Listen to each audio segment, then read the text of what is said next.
Hello everybody and welcome back to another Genshin playthrough, I guess. And Luna 7, I think. I am not saying 6 point number after that. Hell no. And we're here to pull for this clanker and do the new event for this. Is pulling for Sandrone a good idea? Probably not. Do I care? Not really. I'm gonna lose all my pulls.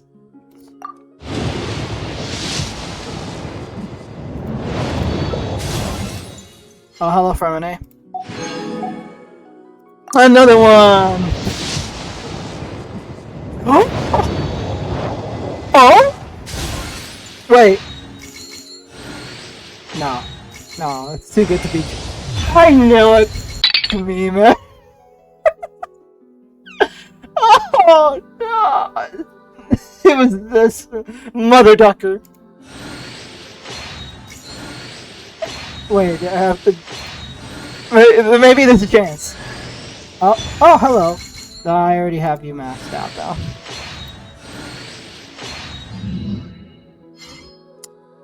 While not exactly the most perfect outcome, it's still better than losing 80 of my goddamn pulls.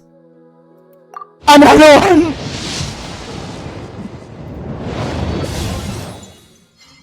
Nothing special. We're at 40 pulls. And a guarantee. 50! Crap. Bow. 60? If I remember correctly? We're at 50 for this. I'm not saying that number. Screw you. Okay. And this is the 80th. That's 60 pulls for this.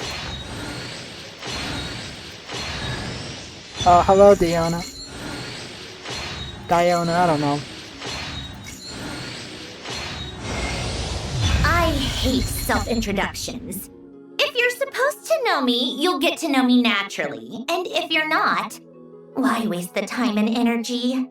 But, very well. For the sake of etiquette, I'll humor you just this once.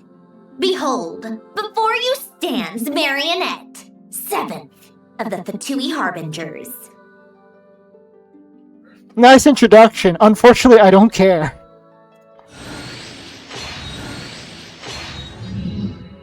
Yippee! Okay. That went far better than I expected. Anyways, We received an invitation? Judging by the envelope. Oh, it must be from Sandrone! Looks like we've been invited to a tea party. Paimon can't wait! Come on, let's go! to the traveler, how have you been? I happen to have some free time, so I'd love to invite you and Paimon to my tea party. I'll prepare the tea and pleasantries. I can't English. Just come by and join me for a chat. Is that part of the event? This? Okay, yeah, it is. Why did I even bother?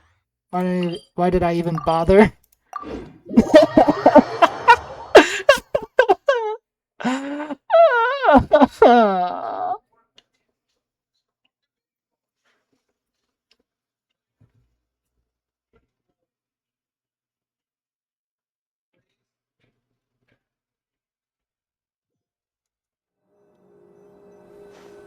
I want to build Sandrone later, not on this video. Ha!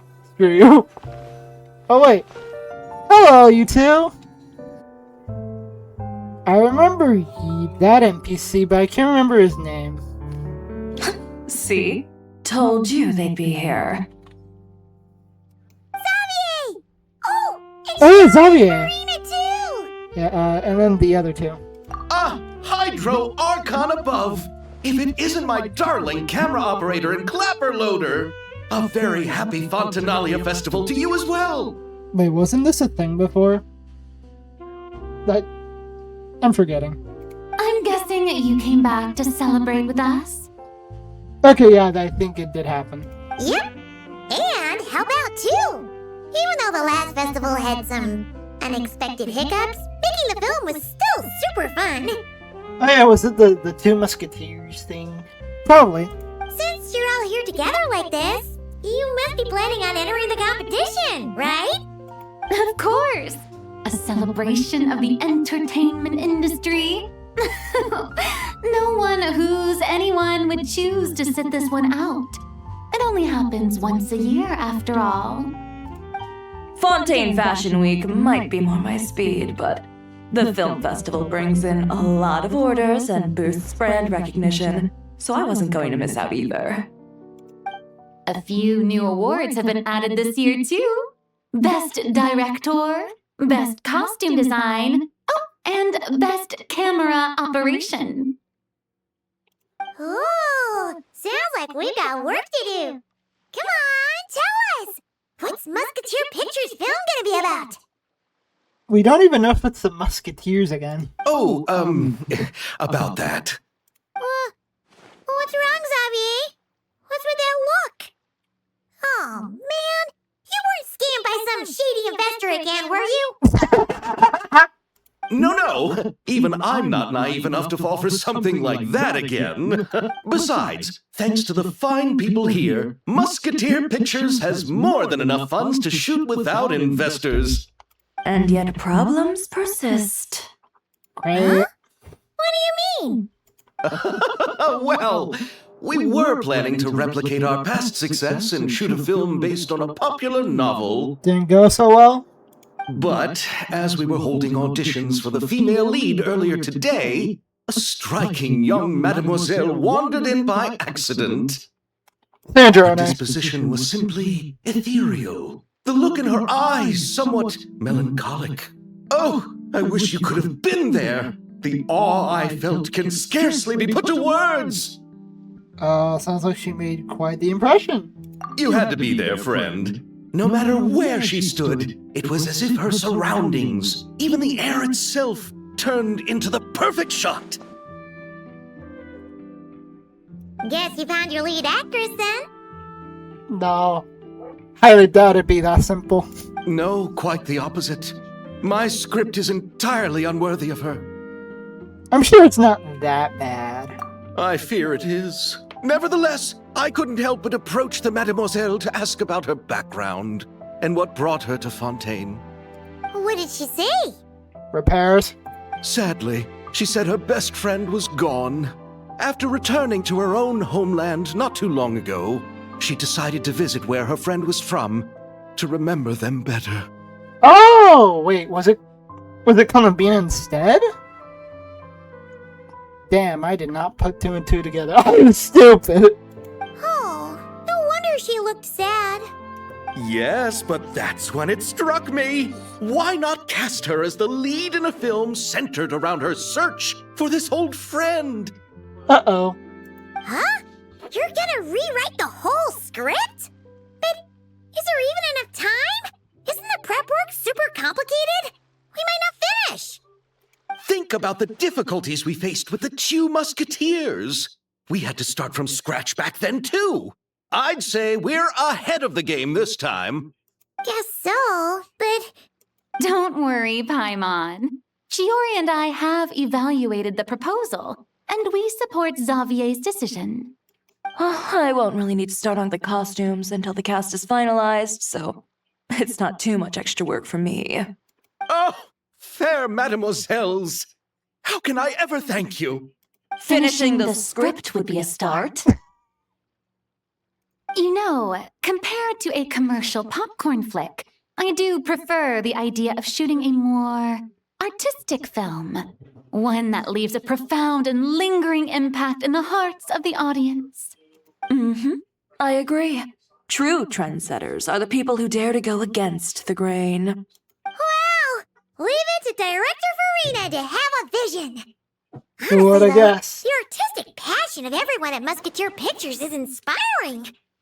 Anyway, now that we've heard so much about this lead actress, Paimon's gotta know who it is! They're probably behind us. Okay. Yep, I was right. What are you doing here? Hello. I was just walking past when I heard you talking about me, so I came over.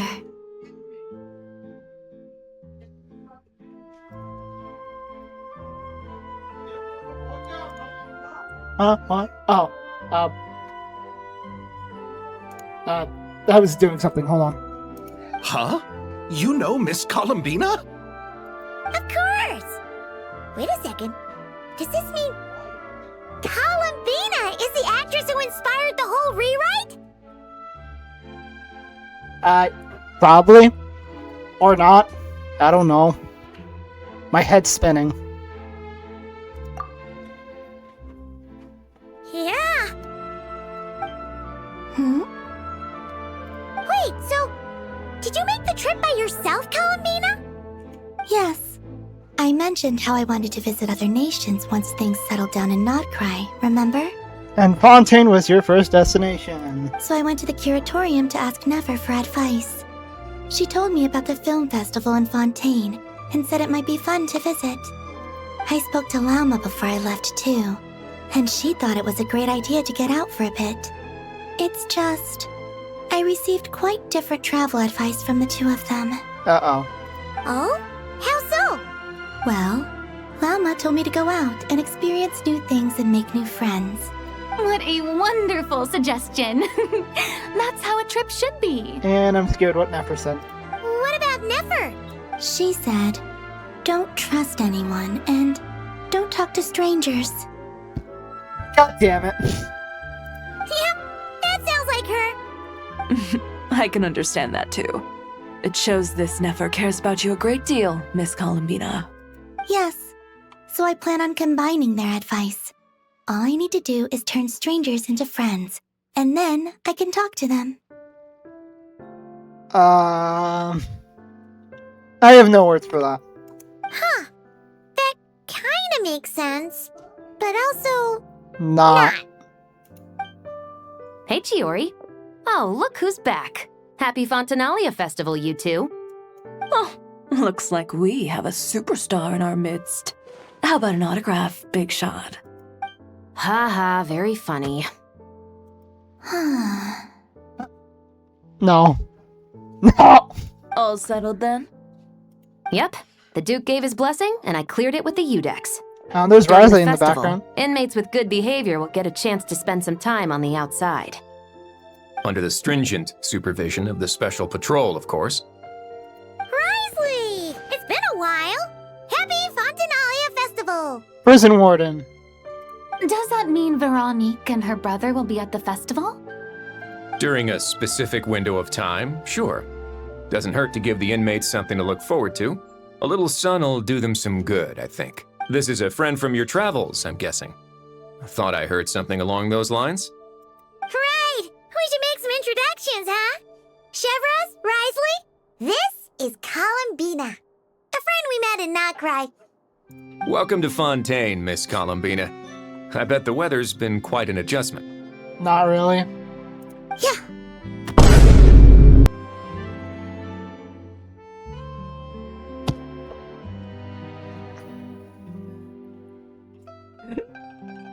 Not even 30 minutes in and I already hate this. Ha! No! And not the good kind, I take it. No, I quite like it. It's a lot warmer than Nodcry. Then what was the punch for? Chevros, you have a lot of explaining to do after that. Oh, should I not have done that? The flowers that bloom here are so vibrant, and the people are so kind. I just wanted to become friends as fast as possible. Ah, so that was meant as a gesture of friendship. Is that right, Miss Columbina? Mm-hmm. Isn't that what friends do? Ah. Yeah, I don't know. That's different between different people. Right. Might have been a bit premature in this instance, though.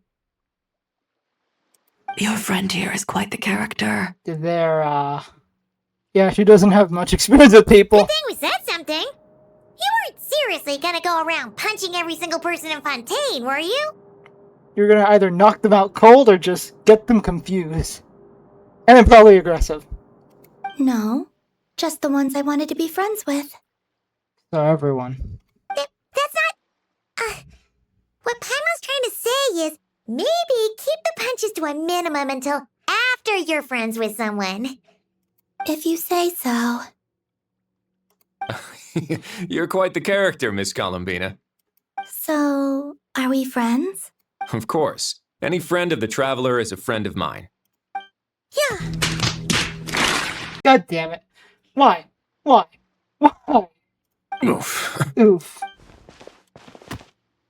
Let's, Traveler, I'm gonna beat you. When it comes to friends, you sure know how to pick 'em.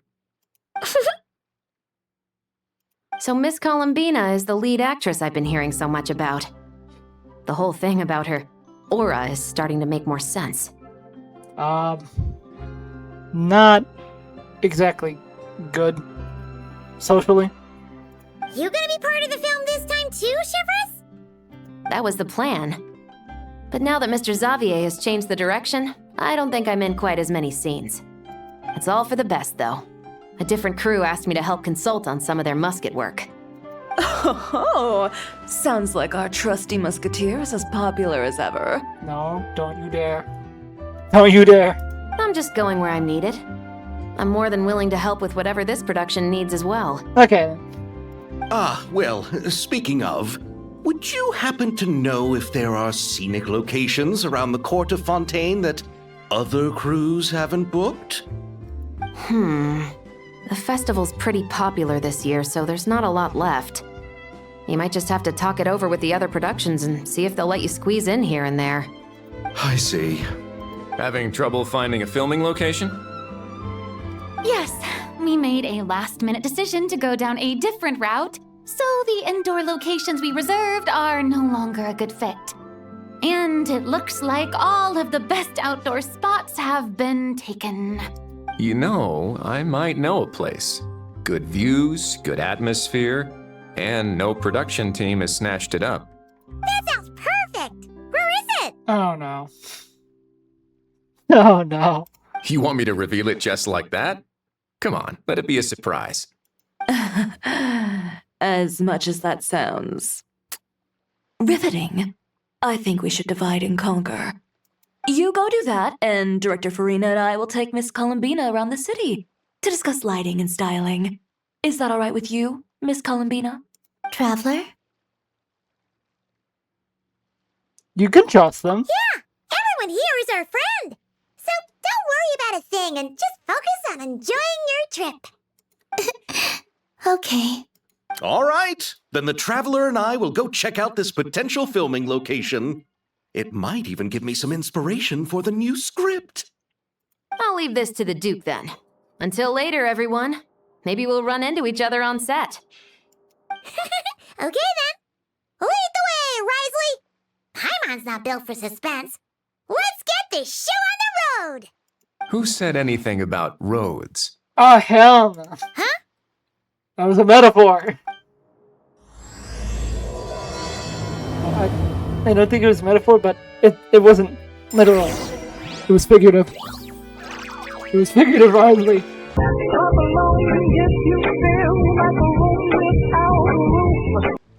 way! You brought the wing-o-let up to the surface? Oh, the bow he used during the floods. It'd make quite the grand backdrop for a film, don't you think? It would. Paimon's more focused on the fact that this thing is supposed to be underwater, inside the fortress of Meripede. True. And keeping up with the maintenance on a vessel this big is a lot of work. It takes a crazy amount of manpower just to keep it up and running. Oh, Paimon kind of thought it just sat there until you needed it. Maintenance is a thing, even if it has to sit there. I wish it were that simple. The truth is, the maintenance costs on this thing are substantial. So we decided to rent it out during the festival to earn some extra mora. Besides, the inmates are the ones who keep it in good shape. Seeing the fruits of their labor put to use is a good form of social rehabilitation for them. I love free labor. Huh. You've really thought this through. What you think, Xavier? Is this a good place to shoot? I've got it! Good messieurs and mademoiselles, I've got it! Gonna take that as a yes. The beginning is the hardest part, and the opening of this film has been eluding me, but now I know just how it should start. Glad to hear it. Thanks for bringing us here, Risley. Don't thank me just yet. This isn't quite a done deal. We still gotta pay up, buddy. Huh? Not a done deal as in someone already rented it out? You said no other production teams had snatched it up! He wasn't lying. He just didn't say the fact that, we're gonna have to pay him. This person isn't affiliated with the production team. The rental fee was high enough to scare off plenty of other film crews, but she didn't blink. Made quite the generous offer, and didn't even attempt to haggle. Oh? Do you know what she plans to use it for? I'd like to at least have a rough idea before going in to negotiate. I didn't ask for the details, but I did see what looked like a fishing permit and a business license on her desk. What? What? My guess is she's planning on using it for some kind of restaurant or aquarium. A floating restaurant is sure to attract people, but an aquarium sounds cool too. The views from the ship make it a great spot for a date. The winglet might not be under my command right now, but it's always nice to see her admired. A film is sure to drum up some good publicity as well. I do hope we can work something out with the current captain. Well, guess we should head over and talk things out then. Best of luck. I'm sorry, what were we again?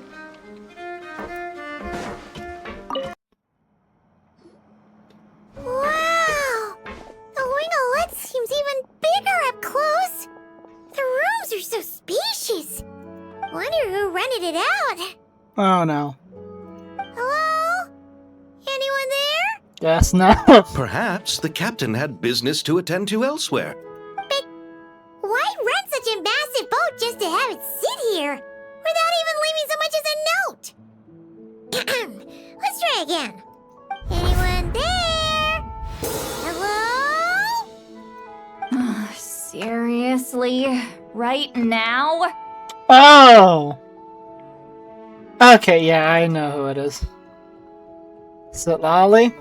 What is it gonna take to get some decent Sleep around here. Is a nap too much to ask for? Ugh.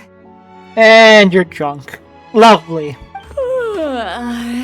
Sorry, the aquarium's closed for the... Huh? See Lolly? Traveler! Paimon! Hold on.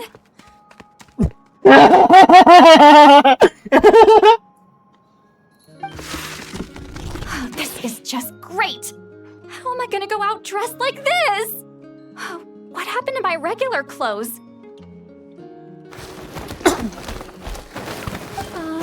The wash! I put them in the wash after I drank too much and fell into the fountain. Oh, this can't be happening! Am I seriously gonna go out like this? Yes.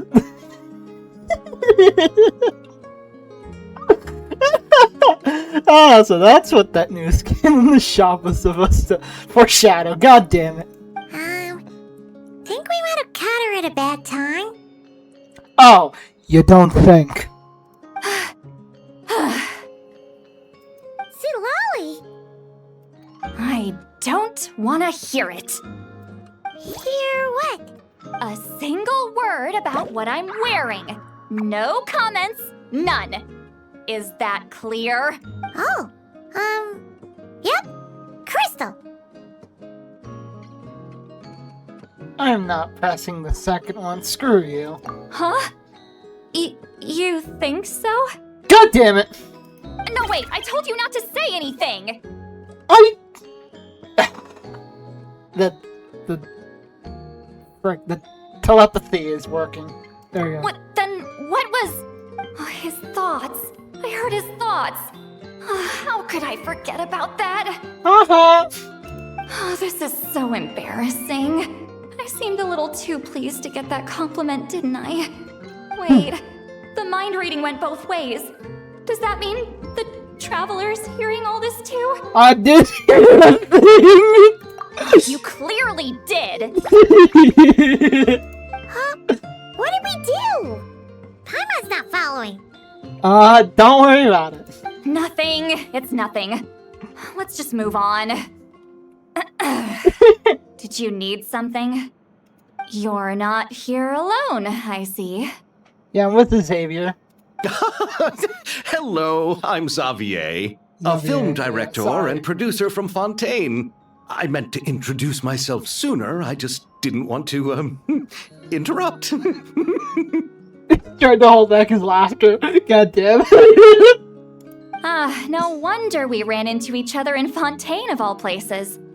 You must also be in town for the festival then. See. That's right. We're helping Xavier with his film. In fact, we were hoping to shoot some scenes on this boat. You're the one who rented it out, right, Seed Lolly? Let me take a guess. No. Me? Rent a boat? Yep. I wish I had that kind of spare cash floating around. Yeah, Not I to mention the spare time. I figured as much. He's not rich. He's dirt poor, if anything. So I highly doubt she could rent something like this. Don't get the wrong idea, though. I'm not here to sail off into the sunset and live out some cushy retirement life, okay? I'm not that old. Yes, you are. Then why you dress like... how did you end up staying aboard the Winglet? Well, I heard one of my favorite light novels was getting turned into a film, so I came to Fontaine to catch the premiere.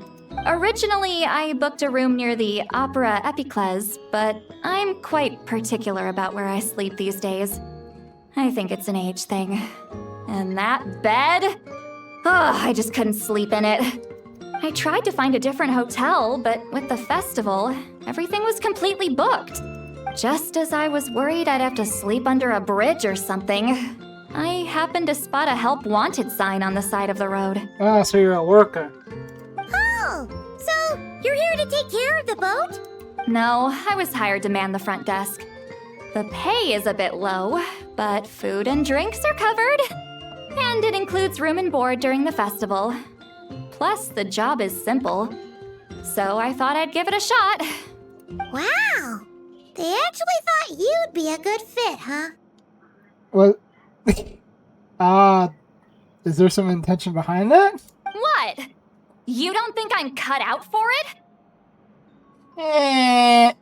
All I have to do is tell people the aquarium isn't open yet. Other than that, I'm free to do whatever I want. It's a pretty sweet gig. That's all? Actually, that sounds a little too easy, yeah. Yeah, I was also kind of shocked. But it's not a lie. Head downstairs and see for yourselves. There's nothing but empty tanks. Not a marine animal in sight. Did your boss mention anything about being open to film crews using this space? Our production was hoping to film on the deck for a few scenes.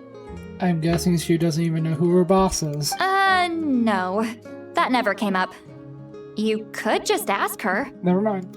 Oh, she's around? What kind of person is she? We should know what we're heading into. I think we might already know her. She's nice enough, I suppose. Pretty reasonable, too. Even offered for me to move to a bigger cabin if I was too cramped. Back at the Masters of the Nightwind, I'm used to being the one giving orders. But working under her doesn't feel like being bossed around. She seems to respect what I think. Wow, she sounds like a great boss. She did tell me she'd rather not be disturbed, though. She's been working on an important project, so I'd keep it brief. Okay, I think, yeah, we might know who she is. Got it. Thanks for the heads up. Uh-oh. All right, the captain's quarters are this way. I can take... Wait, but I'm wearing... whatever. I doubt she'll care. Just follow me. Miss Guillotin? These visitors were hoping to ask you about something. Okay, I think it's pretty clear who it is. Guillotine. Yeah, there's only one person who's mentioned that name.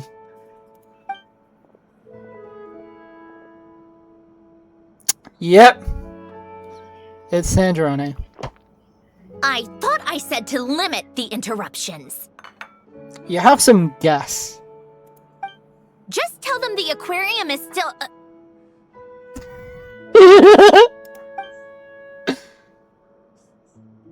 Surprise, ain't ya?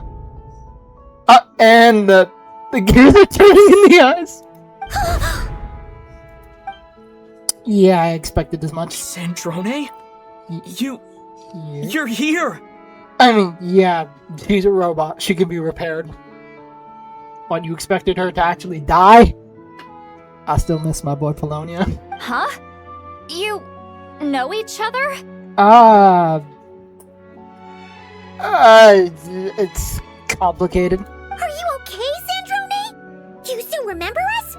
Everyone was Paimon? so upset after Paimon, I what think it's happened. best if you... We all missed you so much! I don't think she's happy to see us. Miss Seat Lolly, why don't you escort this gentleman to the reception area for a cup of tea? I have something to discuss with these two in private. Uh-oh. Ah, I see. Right this way, Mr. Xavier.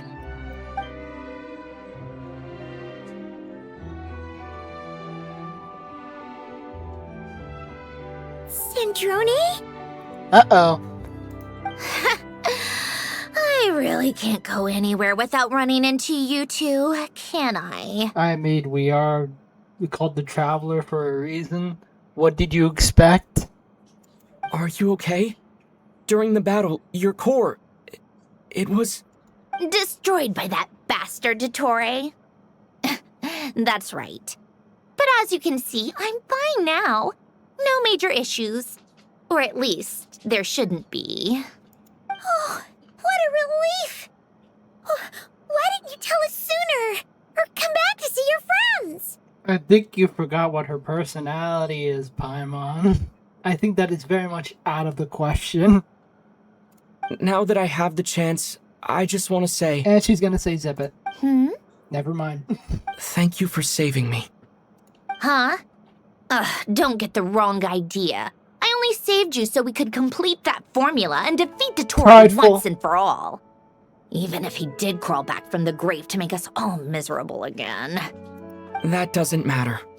You're still a hero. Oh, she's gonna hate that. All right. But it wasn't just Never me. mind. All I did was lend my brilliant mind to the cause and take care of one part of the plan. Although, I'm not denying it would have fallen apart without me. You got that right. You're amazing. But how did you go from a... From a lifeless pile of scrap to looking like this? Repairs. Well, my mom was trying to put it a bit more gently, but... yeah. A corpse to a living being. Where do I even start?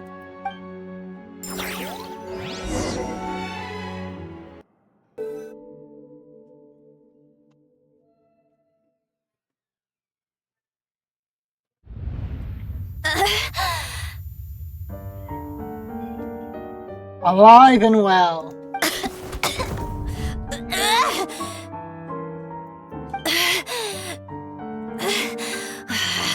Curse it all! Where am I? Did we do it? How much time has passed? I'm not in one of that lunatic's experimental labs, am I? Wait, Fontanian decor. Books from the Research Institute. Phew. One thing at a time. Initiate self-diagnostics. Assess the extent of the damage. Cut power to compromised, non-essential components. Then reconstruct available action modules. Severe damage to the core. Dottore, you bastard. Polonia? No, my boy.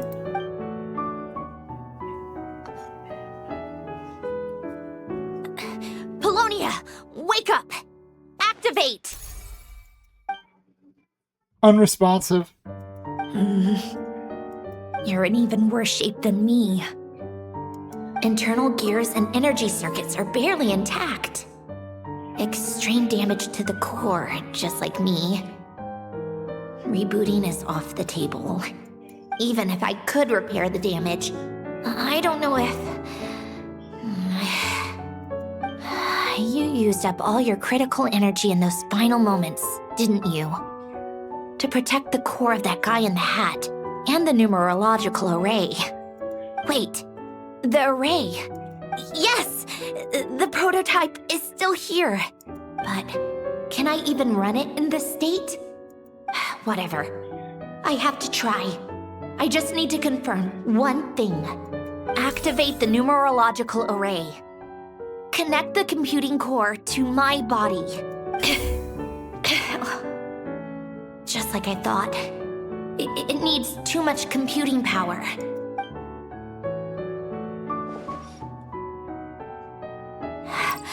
Cut off power supply to all functions except the thinking module. Please. I just need to ask one question. Initiate query regarding the 3 moon sisters. How many living moon goddesses are there in possession of the Trilunar Authority? 1. 1, yep.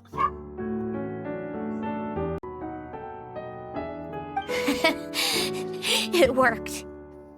You did it, Columbina. You made it back. But how did I survive? The self-diagnostics showed damage severe enough to shut me down for good. What triggered the reboot? A built-in message? Only visible after a core reboot. The final gift. Alen! Were you the one who gave me this second chance? But why now? What activated it?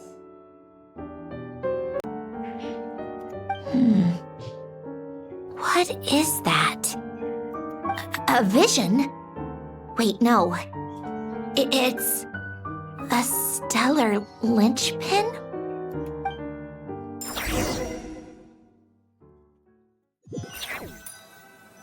The hell is a stellar linchpin? Stellar linchpin? What's that? You can think of it as a rare kind of vision. As for what causes one to manifest, well, that's still unknown. But in Snezhnaya, or in Afatui's research at least, it's believed to have some connection to the third descender. The third descender? We knew his remains were used to create the Gnosis, but this is the first we're hearing about a stellar linchpin. You knew about the remains? Right, of course. Look who I'm talking to. Yes, the heavenly principles used the remains of the third descender to create the 7 Gnosis as a means to consolidate the Archon system. Visions result from that same system, so extrapolating from there, it's clear that the manifestation of a vision is also, to some extent, related to the third descender. Still following? Yes, sorta. For those that wield them, visions serve as a means to channel elemental power. The same is true of stellar linchpins. The difference is that, when wielding elemental energy, stellar linchpin users often exhibit a unique kind of power that seems to come from beyond to that. It's believed that, when a stellar linchpin manifests, impurities from the remains of the third descender get fixed in place. Hence, the name. That's also believed to be the source of the strange power I just mentioned. We've heard that visions can appear when someone has a really strong wish or desire. Stellar linchpins sound kind of similar, so does that mean... Huh? Oh, don't look at me like that. I've never had any grand wishes or aspirations. Just a list of things that drive me up the wall. So if you're asking why this thing appeared, I have no clue. All I know is that without it, the gift Alen left me, this built-in second chance, never would have triggered. The damage to my core was too severe. But thanks to the stellar linchpin's manifestation, it did trigger. And after my core rebooted, I was able to repair the damage to my body. I also managed to import the numerological array, along with some of Polonia's surviving algorithms, into this form. Wait, does that mean Polonia is... Nah, I think he's still dead. Or at least that vessel is. Yes. Unfortunately, Polonia is... beyond repair. Yeah, he's dead. Which is sad. Oh, we're so sorry to hear that. But you also mentioned something about a final gift? Yes. Alen often spoke to me about wishes and desires when he was alive. I suppose he thought there might come a day when I wished for something, and was willing to sacrifice my own life to fulfill it. So he left me a chance to start over. And you never knew about it? No, never. Alen once said I was his proudest masterpiece. That might sound boastful coming from me, but it's also an undeniable fact. After Alen died, I started studying how Polonia and I worked. Polonia is essentially a computational machine, so it wasn't difficult to figure out the mechanical principles there.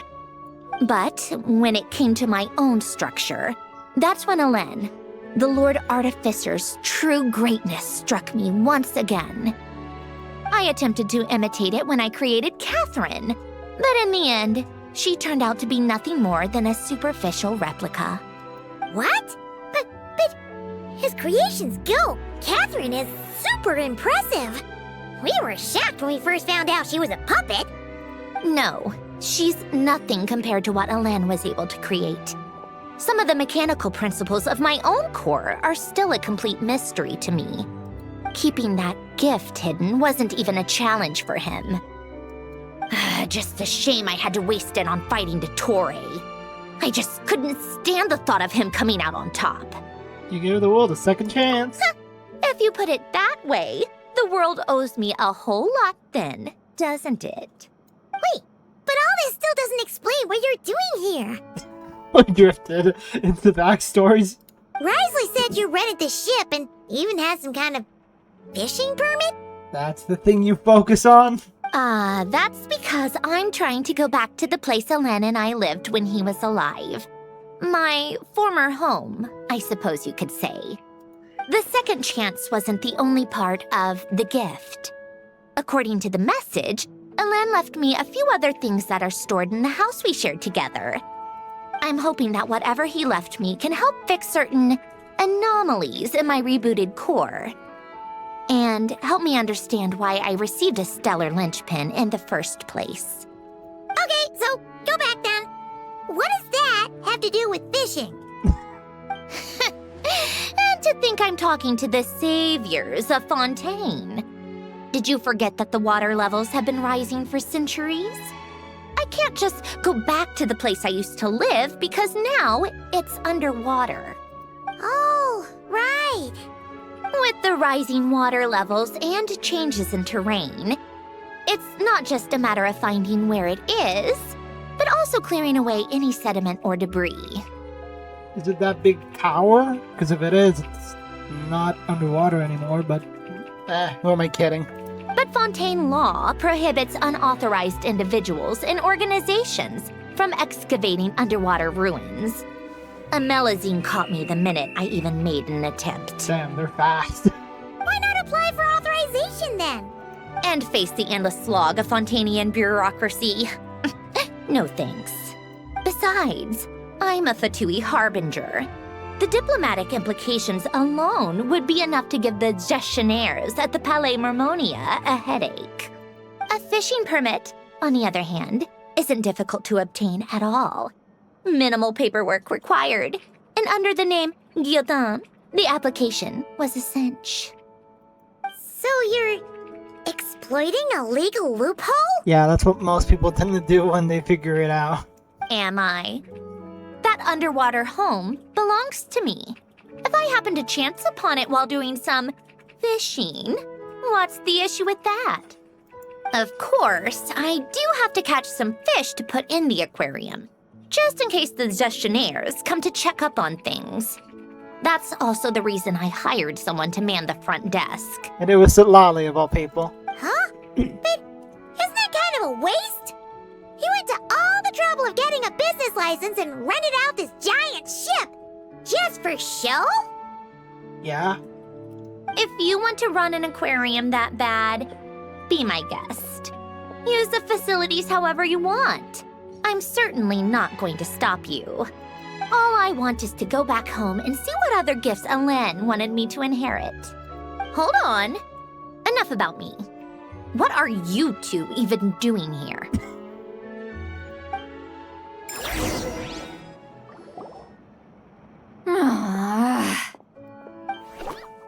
Seriously? They've been in there forever. This is just like me waiting at the doctor's office. The reaction when they saw each other was strange, to say the least. You're lucky I was nice enough to leave the room and give them some space. Back in the Masters of the Nightwind, I'm the one who gets to kick people out. I just want to know what they're talking about. Should I cast a little eavesdropping spell? Oh, hell no. Oh, no, what am I thinking? I'm Granny Eastleigh, the great shaman of the Masters of the Nightwind. I can't do something like that. This is just ridiculous. Making me wait out here for so long? Where's their respect for their elders? Oh, here they are. Were you back there arguing or something? What took you so long? Complicated. The two of you are already acquainted with Miss Guillotin, then? Oh, yep. But don't worry, we got everything sorted. Sanjurne agreed to let us shoot on the ship, but it has to be when she's not here. When she's not here? That's right. Uh-oh. You'll excuse me if I didn't exactly ask for this little reunion. I wasn't planning on seeing anyone. Like I said, my core is severely damaged. Even with the gift, there are anomalies that are making things unstable. I don't even know if I can continue to function without issues. So the priority is to fix these anomalies and get answers to my own questions. Then, I can see the people that need seeing.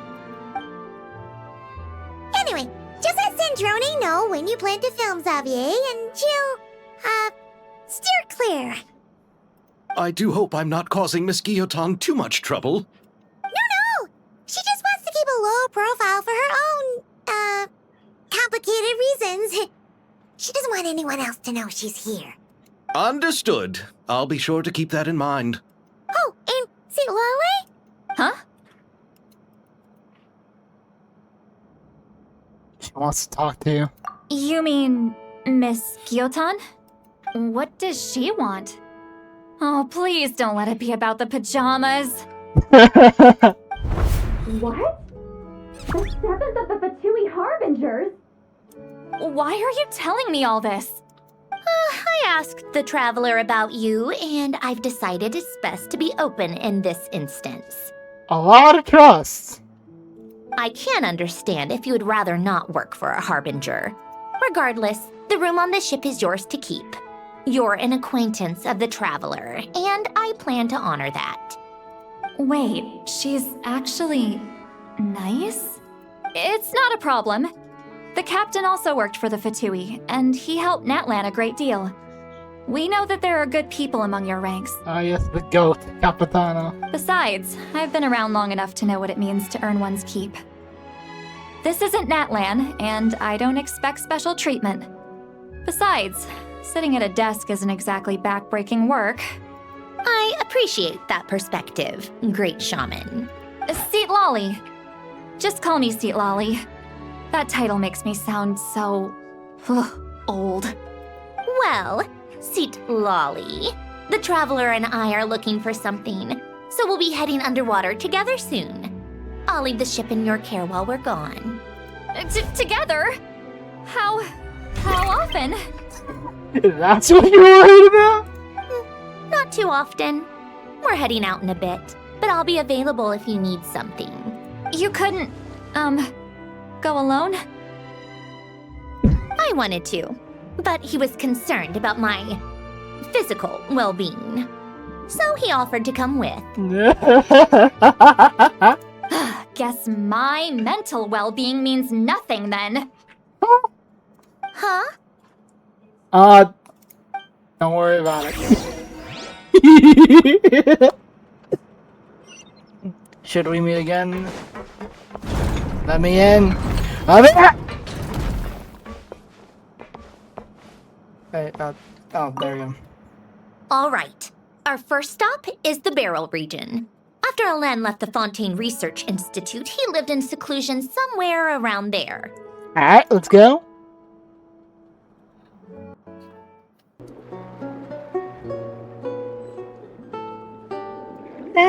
Huh. This place has changed a lot. Guess I really have been gone for a long...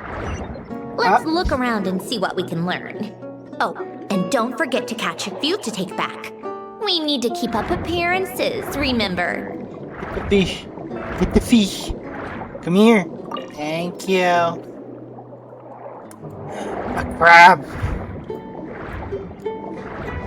We're gonna start a rave with this one. And then there's one. Oh my god.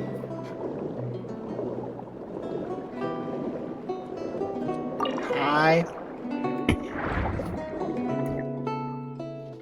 Poisson isn't too far from here, right? It's all a bit nostalgic, I guess. Back when I lived here, all this was still above water. All right, I have a general understanding of the terrain changes and sediment accumulation. We can stop here for now.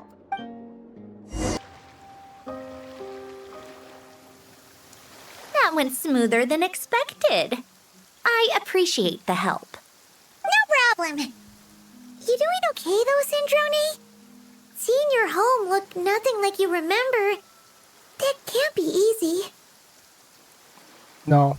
I'm fine. Times change. People change. That's the one thing you can actually count on. I made peace with that a long time ago. Da-da-da. You should head back and put them in the aquarium tanks. We finished ahead of schedule, so your crew is probably still on the ship. I'll follow in a bit. Right. Xavier said he was gonna test out a couple of shots. Here, you don't want us to come with? I'm sure. I want to take another look around on my own. Okay then. Want us to let you know when the filming is done? No need. Columbina relies on Kuvaki to perceive her surroundings. In Nodcry, her senses are heightened because Kuvaki is everywhere.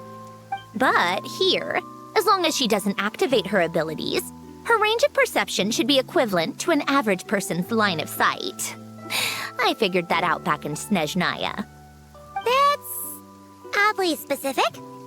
I have hiding from her down to a science. So, what? Things might be a bit different now that she's merged with the Moon Sisters, but I doubt there's been a drastic change. The point is, you two can head back. Don't worry about me. Okay, if you say so. Come find us on the ship if you need anything.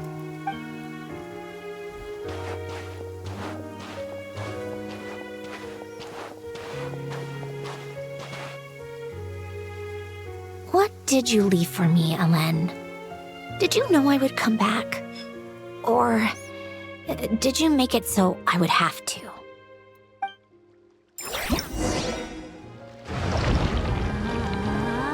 And there's the event. I'm guessing this is part 1.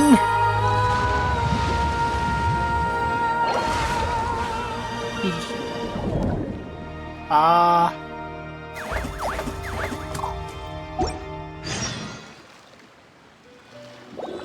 me see.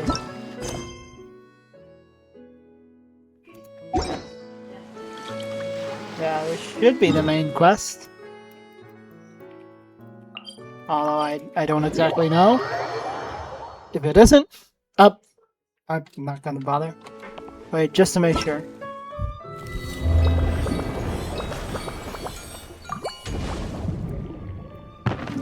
Okay, yeah.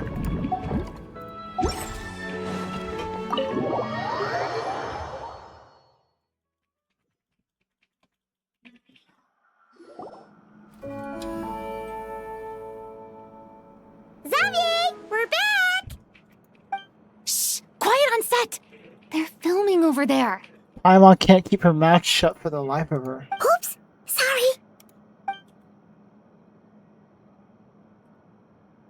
Man, he's dead. What's your take, Detective? Bullet wound to the chest. Gunpowder residue on the clothes. The victim must have been shot at close range. You think it was someone they knew? Yes. It's possible the suspect arranged for them to meet at this very spot. A reasonable deduction. But you're overlooking a crucial clue. What? The victim's pocket watch is missing. And cut! I think we got it!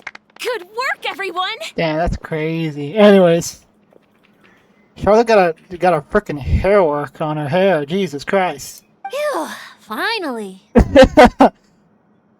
She looks so different. I almost thought she was a different character for a second. Oh God. Acting was nerve-wracking for me when I first tried it too. Just loosen up, and you'll get used to it in no time. Chevrolet! Charlotte! Oh, hello there, you two.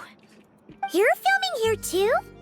Oh, so Charlotte's crew must have been the one that asked you to help out, huh, Chevrolet? Yep. They heard about a potential filming location and wanted to come check it out. But when we got here, your crew had already beaten us to it.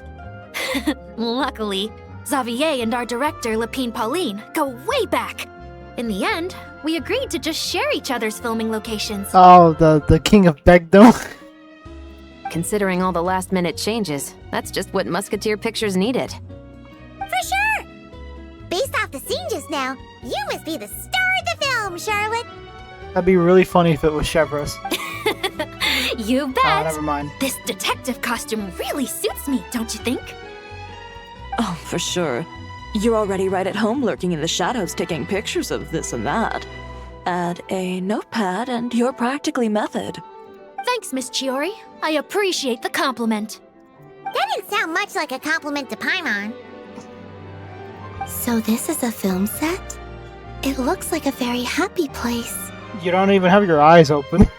This must all be quite new to you, Miss Columbina. Yes. I watched a few films with a friend once, but she thought there was no point if I wouldn't open my eyes. So she stopped inviting me. Looks like I missed out on a lot. Well, now you get to make up for it. True. But being an actor seems like a tough job. Especially since you are not good socially. Huh? Most people would swap lives with an actor in a heartbeat. The lifestyle is so glamorous, and the pay is more than generous. But they have to act out lives that aren't their own, with the whole world watching on in judgment. If they don't do it justice, it must feel like they're letting people down. That's exactly how it feels.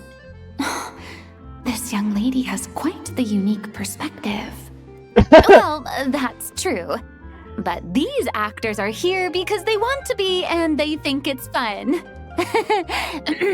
Most of them, at least. Ah, yes, keyword most. Not to mention, the film we're shooting is based entirely on you, Miss Columbina. You just need to be true to yourself. I don't know if that's a good idea, but he'll make it work. I don't have to pretend to be someone I'm not? No. Not at all. Authenticity is what we're after. For example, this first scene opens with you on the boat, sailing to your friend's homeland. Fontaine. You just need to think about that moment in the story and picture how you would feel. Oh, okay. We're all here? Wonderful! Let's head to the deck and get shooting. Oh, and this is for you, dear Paimon. Oh, yeah, the Your clapperboard. Yeah, she's her clapperboard manager. Whoa! Is this the same one Paimon used for the Two Musketeers? Yes. Probably, I don't know. I remember nothing. The very same. I saved it just for you. Thanks, Xavier! Feels like being reunited with an old friend. Did you keep my camera too? Of course! That said, I have a different job in mind for you this time, traveler. What is it? Our film is focusing on a single protagonist, so conveying the subtle changes in her state of mind is of the utmost importance. In addition to the actor's own performance, another way we can convey that is through lighting. Ah, okay. Huh? But there's already a lighting specialist, isn't there? Yes, but it's clear the traveler and Miss Columbina share a deep bond. You might have a better chance of understanding her frame of mind in certain scenes. Oh, that makes sense. Just make it look like moonlight. There, done. So, what do you say? Willing to take on the role of lighting specialist? Gladly. It's settled! I leave the job of translating our leading lady's inner thoughts in your capable hands. Oh.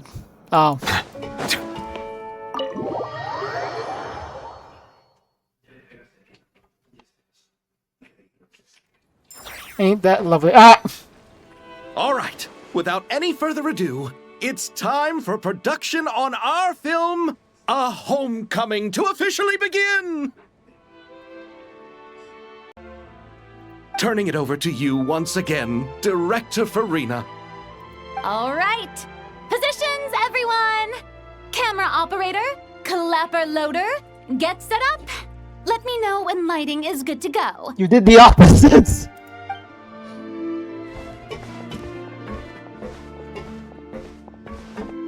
All you need to worry about, Miss Columbina, is hitting your mark.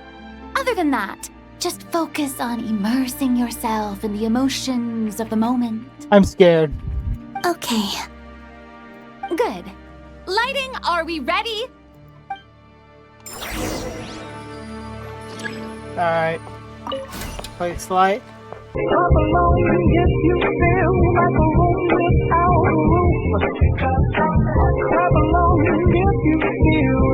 No. I'm not good. I'm not good to this. Ready. All right. Quiet on set. 3, 2, 1. Action! The clapper loader. This is her homeland. Columbina. And you're watching. Cut! Huh? The emotions I'm looking for were definitely there. Let's just try to keep it a bit more natural. And looks like somebody's been detected. Oh, but definitely keep that gesture at the end. I loved how real it felt. You looked genuinely moved. All right, if you're ready, let's go for another take. It was real because somebody else was watching. Miss Columbina? Uh-oh. That presence. It kind of felt Kinda like... felt like Yeah. Sandrone. Should we meet again?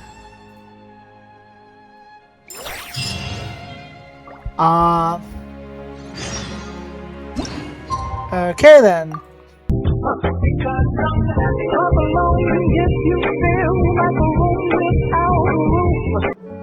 Ah, you're here. We should get going then. Xavier and the others should be filming soon. How's it going? Have you managed to figure out the location of your home yet? I've narrowed down a few potential locations. We just need to take a sample from each one. Once the equipment analyzes them, we should know the exact location and where to find the entrance. Great! We should get started then.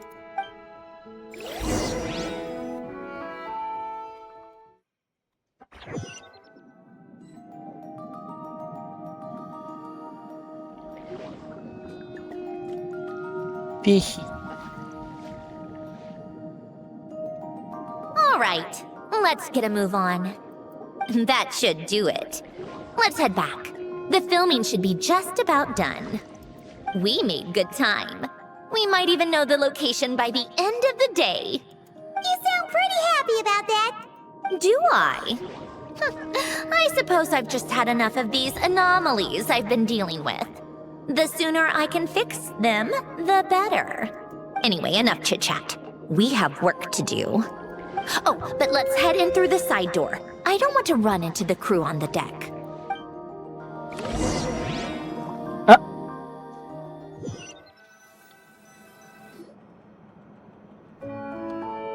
All right, now we just need to wait for the results. Since we have some time to kill, I suppose I might as well see how this aquarium of yours is coming along. You seemed quite enthusiastic about it, after all. I haven't done the event yet, so it might look barren. It's really coming together. Those we have lost.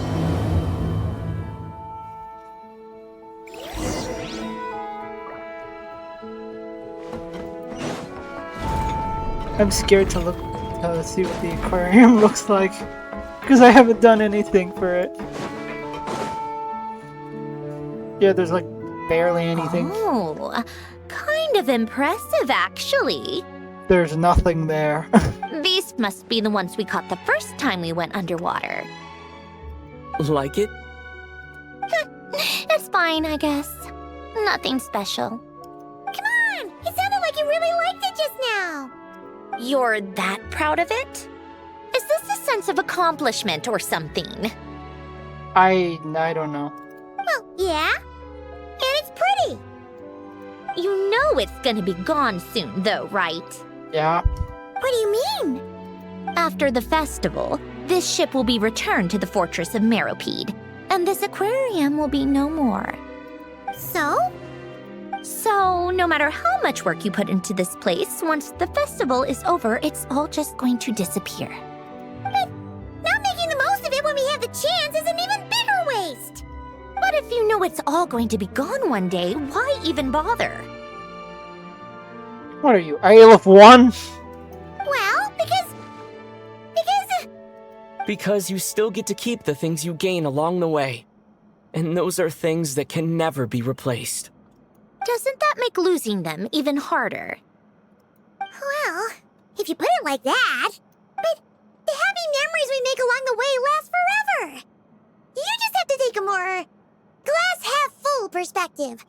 Not to mention, everything we do here is going to be on film, so it'll still live on in some shape or form.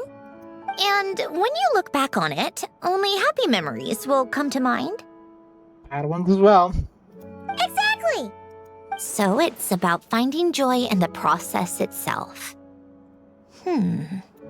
Traveler! You're back already? What's wrong with that? You say that like it's terrible news or something. How did you get here? I didn't see you on the deck. We definitely made our way back here. Oh, never mind.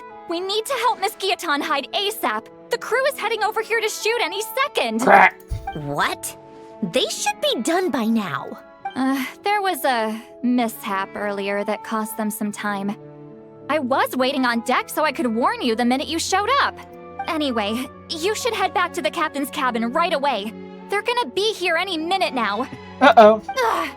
Finally! That's a wrap for the scenes on the deck.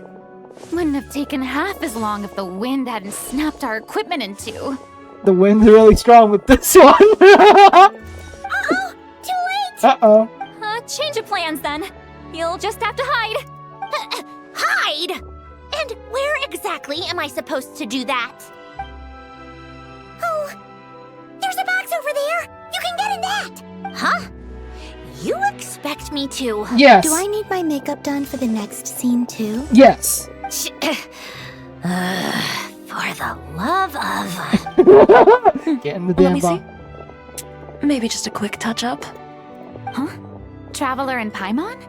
What are you doing here? I thought you took the day off to take care of something. We finished it. Huh? Oh, well, it didn't take as long as we were expecting, so we came back early. What about you guys? You're still not done shooting for the day? No, we ran into an issue that, set us back. It meant Miss Charlotte's crew wasn't able to wrap either. We both still have scenes to shoot in this aquarium. Oh, that's not ideal. For several reasons. For several reasons. Let us help then. The sooner we wrap, the sooner everyone can get some rest. What is Chiori doing in the background? Uh-oh. All right. Uh-oh. Thanks, you two. Miss Charlotte's crew can go first then. If I'm not mistaken, you still have a night shoot later. Thanks, Director Farina! Of course. Fellow artists should help each other out where we can. Agreed. Well then, camera, lights, get set up. Actors, give your lines a quick once-over. Let's try to get this in one take.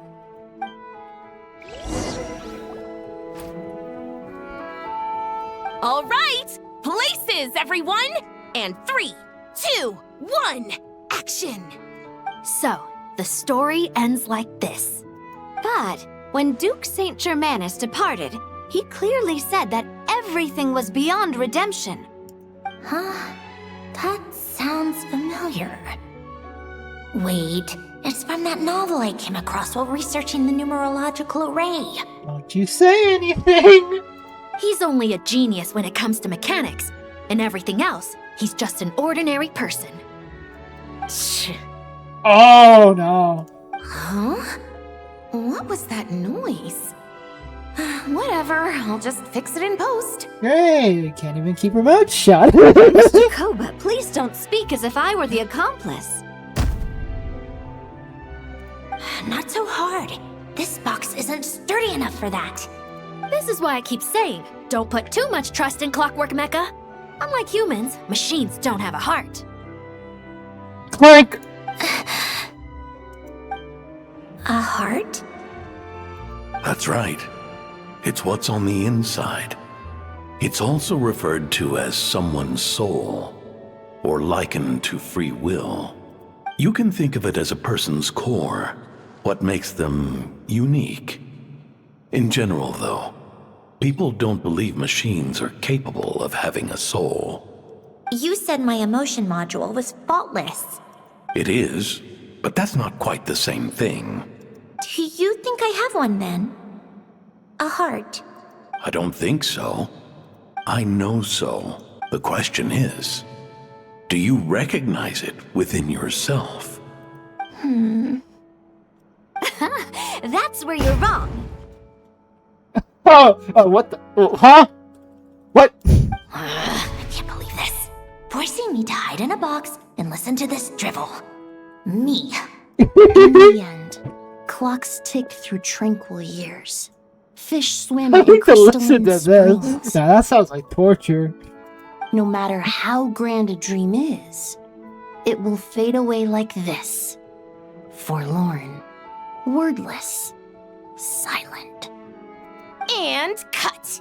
Whew, that was a long one. What did you think? If she makes them do another take, I'm going to flip a lid. And not just the one to this box. Well, there were some weird audio things going on, but acting-wise, it was great. It's a keeper. Perfect. That means I can get out of this box. It's our turn. Hey, you're not getting out of that box anytime soon. Camera operator, set up for the next scene. Did you not hear them say? You know what? This is funny. Another one! In this one, our protagonist peruses an aquarium in a foreign land and gets swept up in memories of her friend. So, in terms of lighting, that's the vibe we're going for. Got that? Shoot. Paimon thought there'd be a break and Zandroni could slip away. What are we gonna do now? break a leg. What? Yep. we're headed off to shoot our next scene.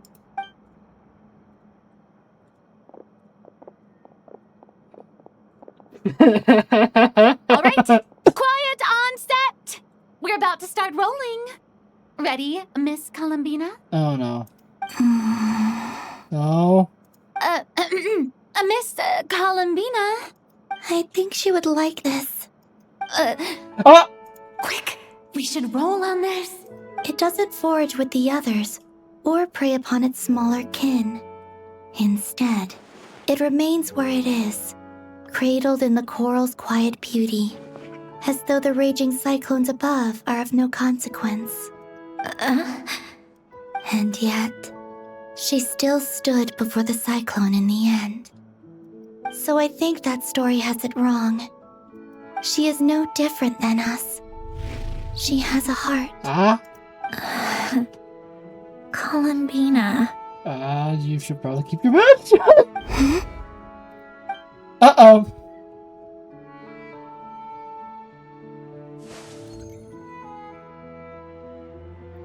Uh-oh, is she onto us?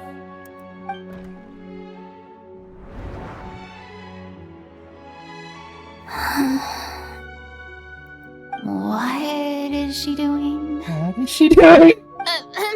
Cut! You okay, Columbina?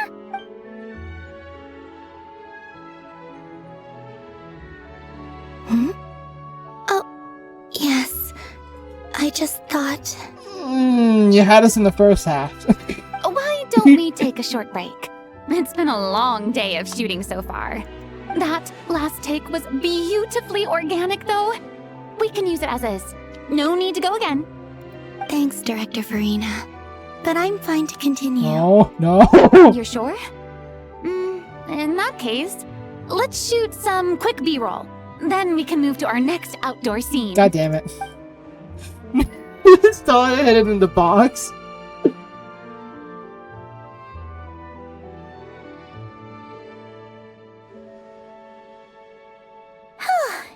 We're in the clear this time. Ugh! Absolutely suffocating. You okay, Sandrone? Okay, you were in that box. Right as rain. Come on, let's go check the test results. We're It's time almost for out. me to go home.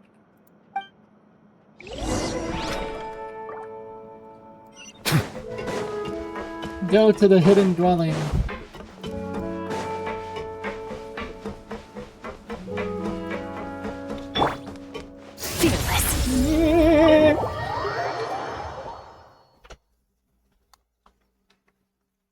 And now we get to TP, even though it probably would have been faster to just TP than just... I think this one's closer.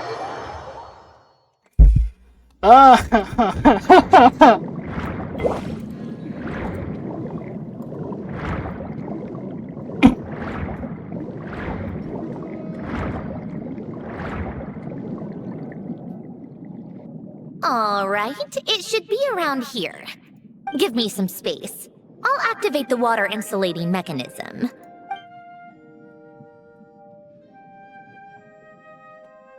The what? Oh, what? Len, much like Renee, had long predicted that the water levels in Fontaine would rise. Thanks to his expertise in mechanics, he was able to implement a few simple measures to protect our home from flooding.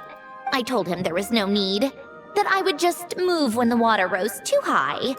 But it would seem he knew a day like this would come.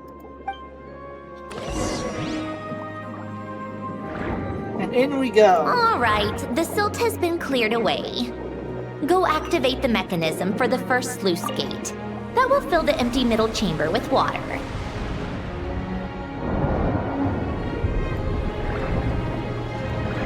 All right, now turn on the drainage mechanism in front of the second sluice gate, and this chamber will become empty once again. There we go. A lovely house. Just like it reminds me of the Narcissenkreuz quest. I don't know if I'm butchering that. Oh, this is where you used to live? It's beautiful We've seen this before. Back when I lived here, it was my job to tend to the potted plants and flower beds. Still growing strong even after all this time. Who would have thought? If the weather was nice, I would take Alen out in his wheelchair and we would go for a walk. Before long, we started bringing Polonia along too. Come to think of it, I was the only one who could get around easily back then. Polonia always got stuck at some point, and it was up to me to launch a rescue mission. Those sound like happy memories. Happy? I suppose they were. Uneventful, but pleasant. Repetitive, but peaceful. It was like living in a world where time didn't exist. Of course, that was all just an illusion. Death still awaits all of us at the end. Oh. All right, enough standing around. Let's head inside. Enter the hidden dwelling. Oh, that's funny. Time flies. I'm contemplating life, the universe, and everything. Okay, yeah, you're a funny game. Yep, this place is exactly how I left it. Nothing has changed. What is it? Oh yeah, the notebook. How did you get... Oh, Arlecchino gave it to you, didn't she? And you... read the whole thing. Just so you know, a lot of that was written a long time ago. At that very desk, to be exact. Anyway, since you've already read it, you should just hold on to it. I can always start a new one. Well, feel free to look around. I'm going to start looking for the gift Alen mentioned. Oh, but be careful with the stuff around here. I'm not saying you can't touch anything. Just try not to choke on the dust. A warm hearth. Examine the desk.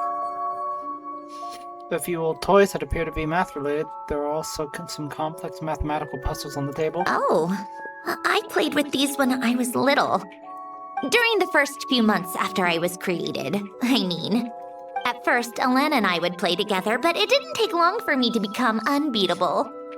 So, Polonia and I played together instead. Yeah, these don't look like Paimon's kind of games. Yeah, we already know that. Logic and math puzzles? Those happen to be my specialty. It's been so long.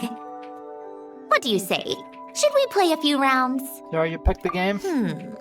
Let's go with this one. The gears on the left are stacked from largest to smallest.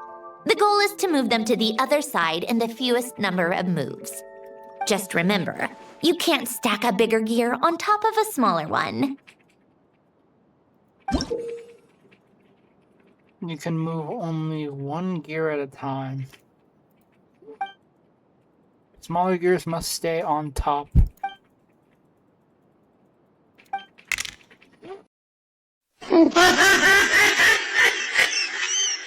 This because I don't feel Need like help? You seem stuck. Yeah. This should go here, then this here, and done.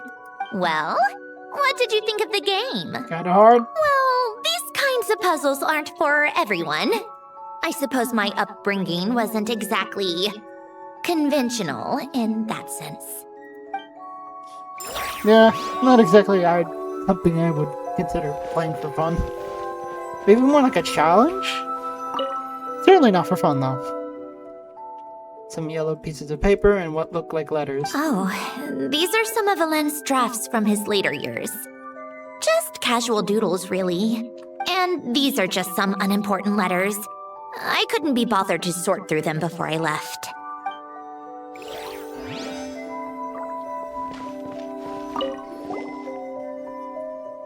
A faded old picture. Wait, people in this picture look kind of familiar.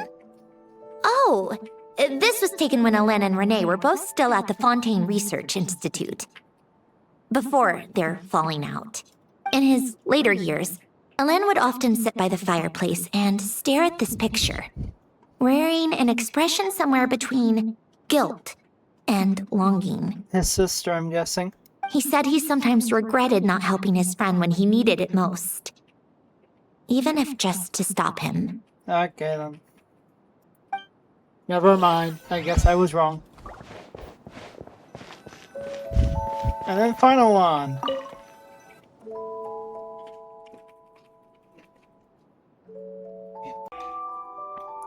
Some sort of mechanical workbench covered in all sorts of tools, and nothing a novice like me could make heads or tails of. This was Elend's workbench. Later on, of course, it became mine.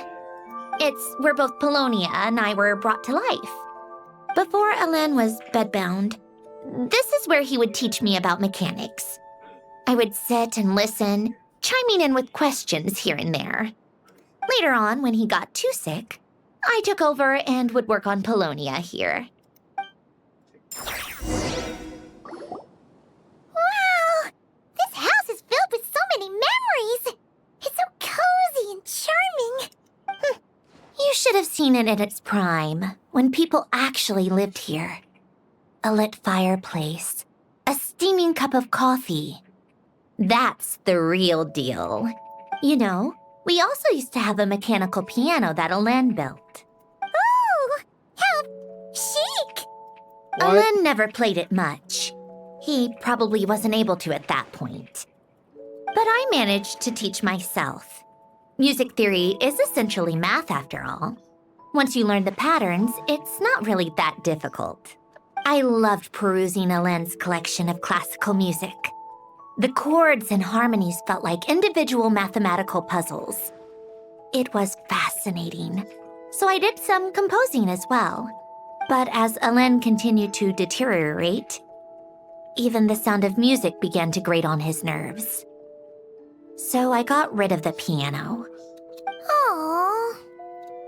How sad. Back then, I assumed a piano was like an ordinary clothing rack. Commonplace in every home and easily replaceable. It was only after I left that I realized how hard a good piano is to find. Enough about that. Elend's gift should be just in here. The only things undisturbed before I left were a few of his personal belongings.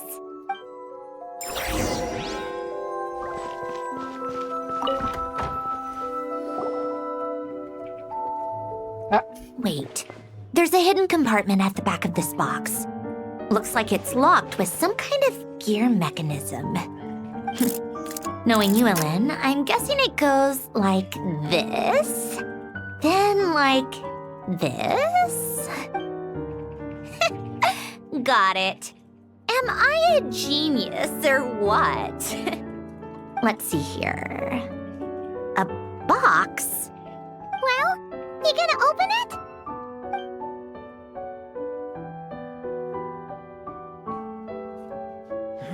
It's heavier than I was expecting. Just how much stuff is in here? A block of tungsten.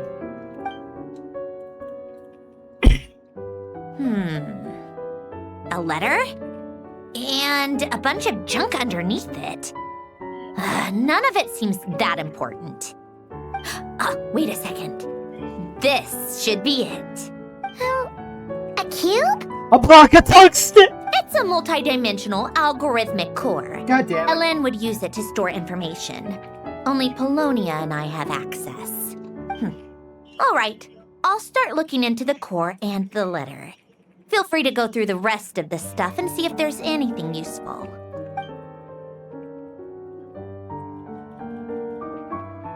Okay. Hold on. There's another picture in here. This one has writing on the back. A snapshot of you playing among the plants shortly after you were born. You seem to like these flowers a lot. May you grow and flourish just as they do. Huh? Wow! Look how happy you are in this picture. You've changed a lot since then, huh?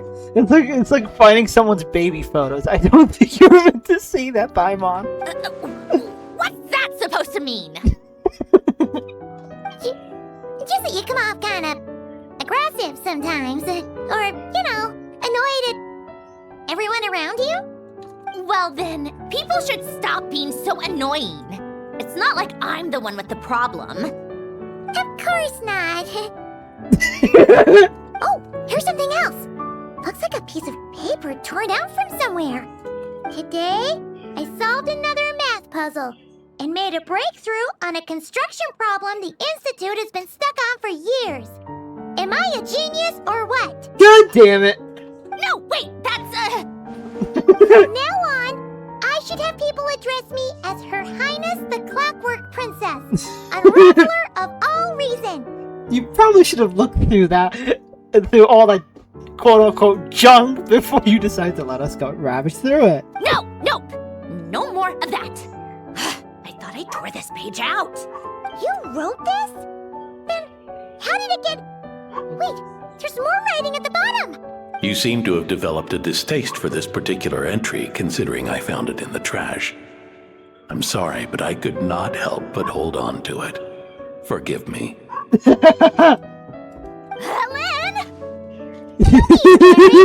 Everyone goes through a phase like that. Nonsense.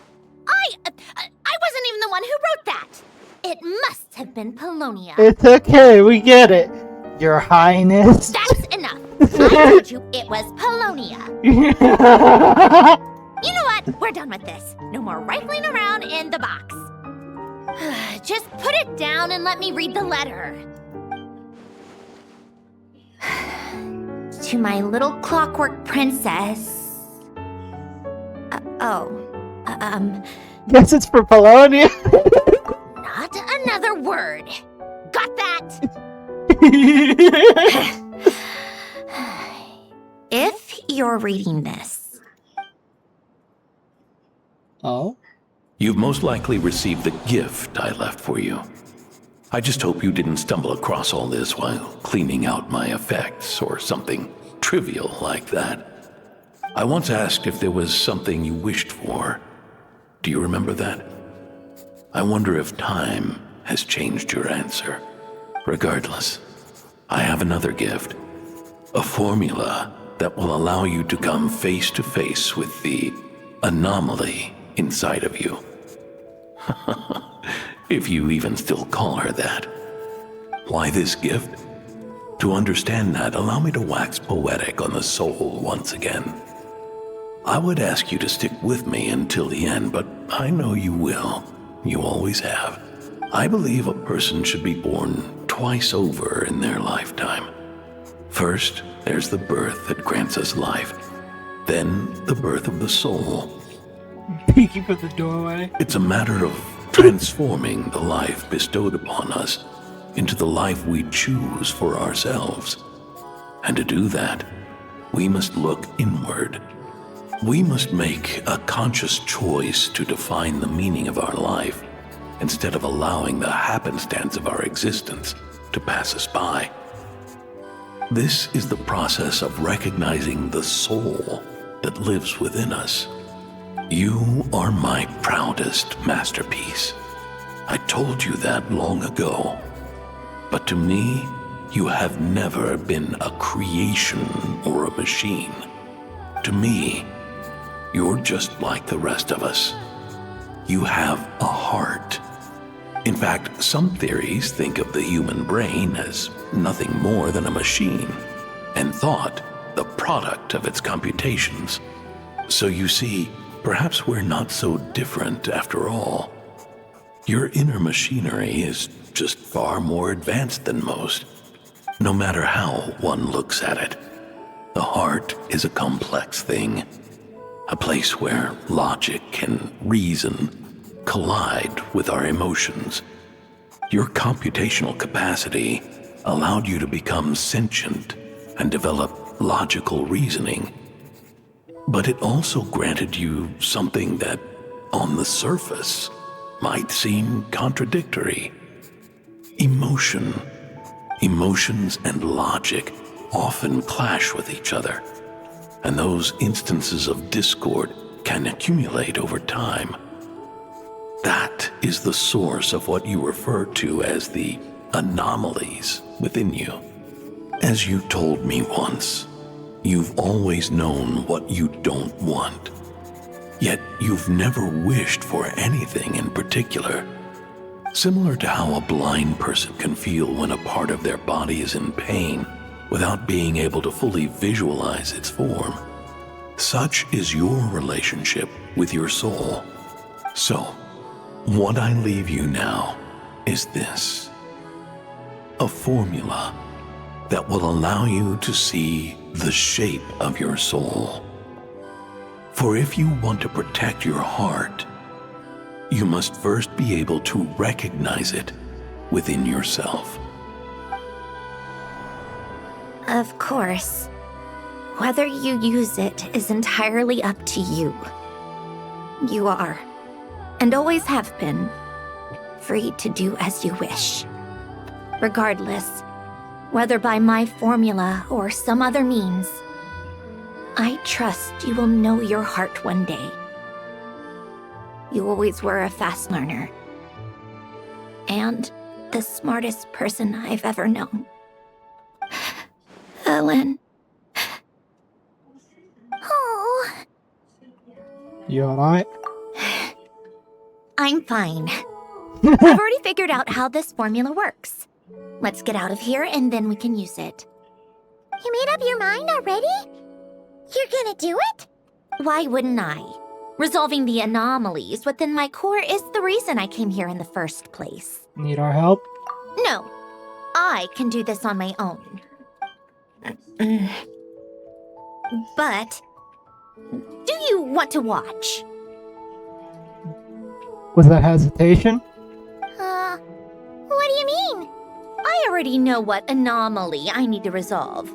Like Ellen said, she's an amalgamation of all the times my logic algorithms have clashed with my emotions. And by resolve, you mean that literally, or...? Yes. But if you, let us in like that, wouldn't that mean letting us see a bunch of your,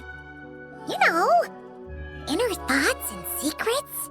If what Ellen said is true, then I'm about to be, born anew, or whatever. This is your chance to be lucky enough to witness it. Besides, you already read my whole diary. When it comes to keeping my innermost thoughts to myself, well, I think that ship has sailed. You're really sure about this? How many times do I have to say it? I finally let you in as, friends, and you want to question it. I'm not gonna offer a second time. Then we'd be honored. Enough with the mushy stuff. Just follow me. Resolve the anomaly.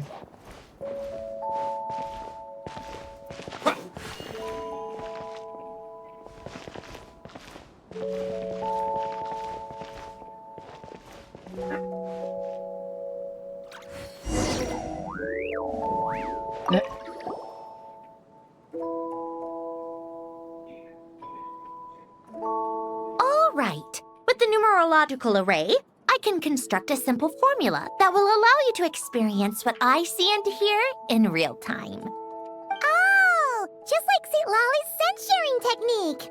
Been there, done that. Been there, done that. Huh. Sounds like that shaman has some tricks up her sleeve.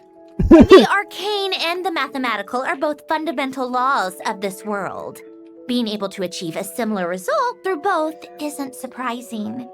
Anyway, let's get this show on the road. But no comments from the peanut gallery, okay? I know I offered, but I still don't want any interruptions. Peanut gallery? What? No, you should have just called her emergency booth. That would have been better.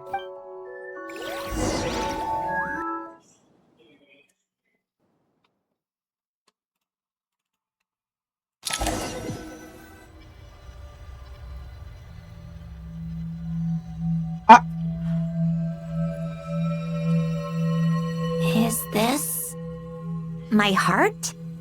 No, it's probably just the result of Ellen's formula. A space dedicated to resolving anomalies. Huh. But it looks like the walls are all... mirrors? You made it. About time.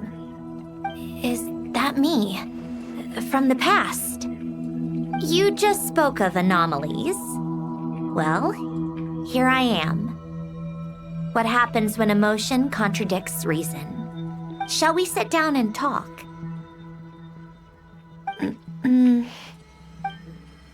Ah.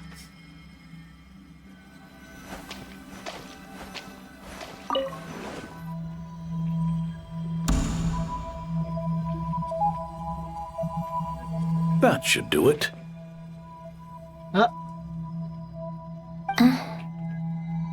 Hello?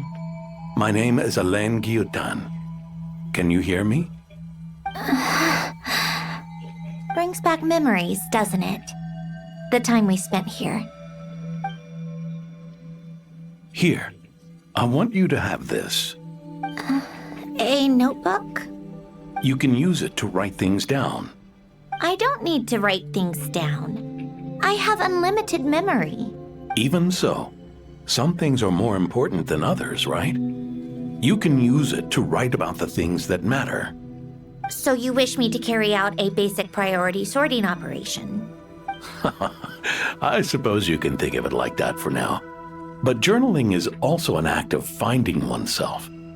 Much like we use wooden stakes to guide a plant to grow in a certain manner, what we choose to write down gives the soul much needed direction. In the act of choosing what to forget and what to hold on to, we decide what kind of person we want to become. I don't understand. Like I said earlier, I don't need something like this. This is where we were born. Where our life began. Mornings of tending to the garden. Afternoons spent cleaning, reading, or studying. Evenings of cozying up by the fire, listening to Alain share stories about his past. Alain.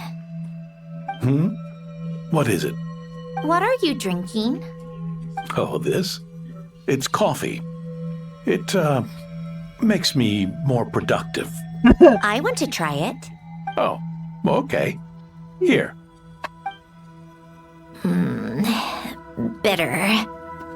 Speaking of, why did you design me with senses? Taste, smell, touch. Well, I'm not quite sure. It just felt like the right thing to do. I suppose I hoped you might have a life of your own one day, and that you deserve to experience all life has to offer. Oh. Still bitter. But the smell is nice. I thought those peaceful days would go on forever. You know that's not possible. Maybe. But how was I supposed to know the end was just around the corner? That was just bad luck. Was it? Well, it certainly became a pattern, now didn't it?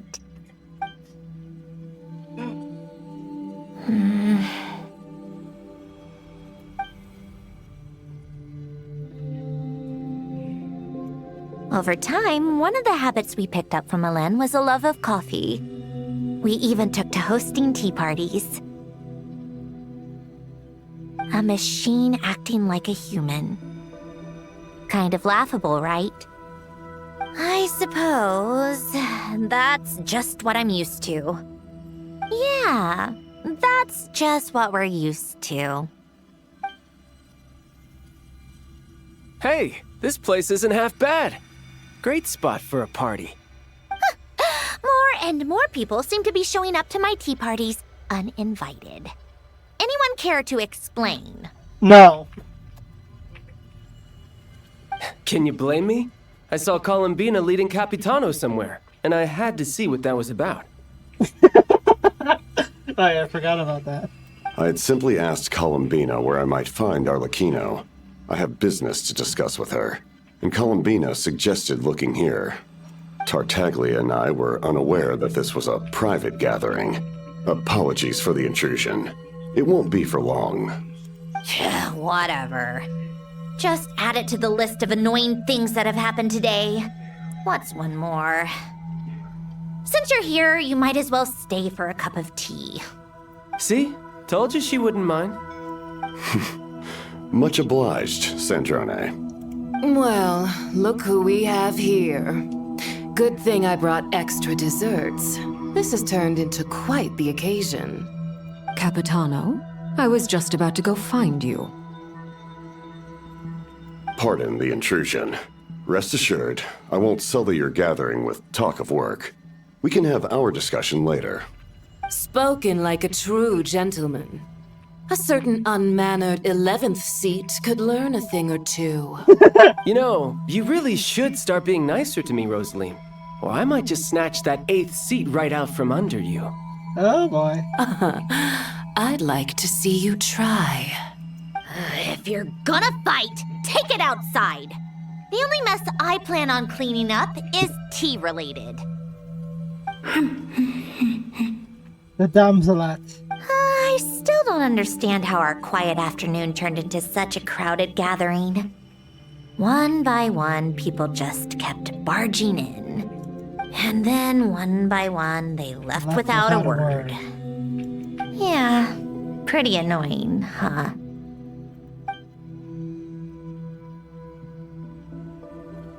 Oh. Oh. This event.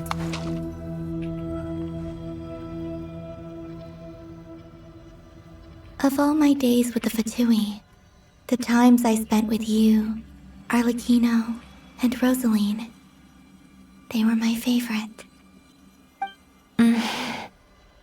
Goodbye, Sandrone.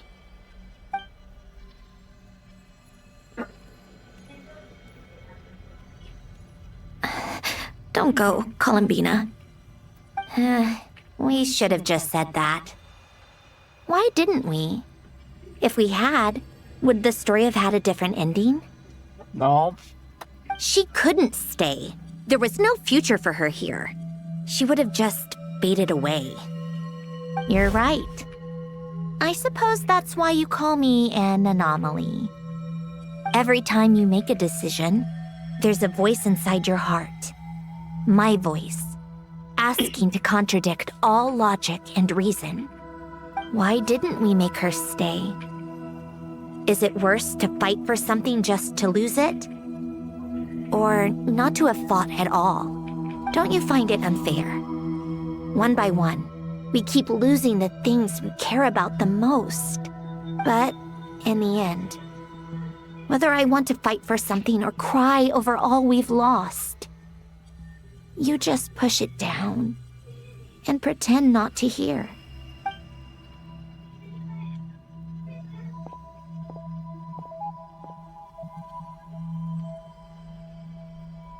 And then the fight with the Tore.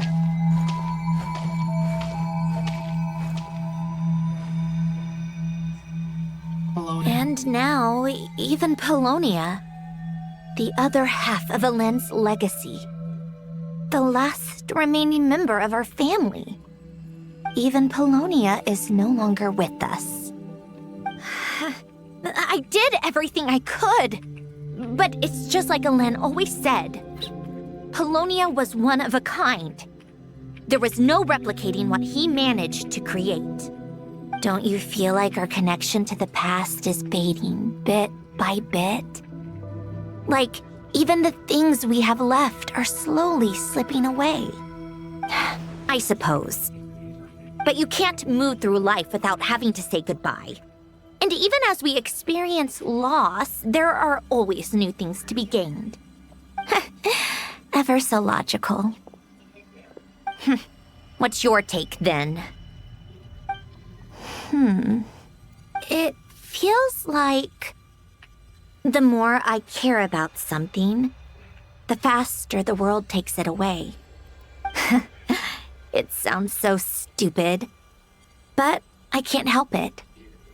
That's the hand life has dealt me time and time again. Why even fight for something that's just going to be lost in the end? Better to never have had it at all. Better if it would all just disappear. Dark, I know. But the heart wants what it wants. Maybe the stellar linchpin appeared because of me. Because of what I wish for. I don't think so. Yeah, probably not. What an anomaly wants goes against all logic and reason after all. Well, go ahead and do what you came for. You're here to resolve the anomaly, aren't you? Yes. What's it gonna be? Keeping me imprisoned here like before? Or eliminating me entirely, like debugging a code? That might actually be a mercy. I don't care. I just don't want to experience the pain of loss ever again. Go ahead. I'm ready.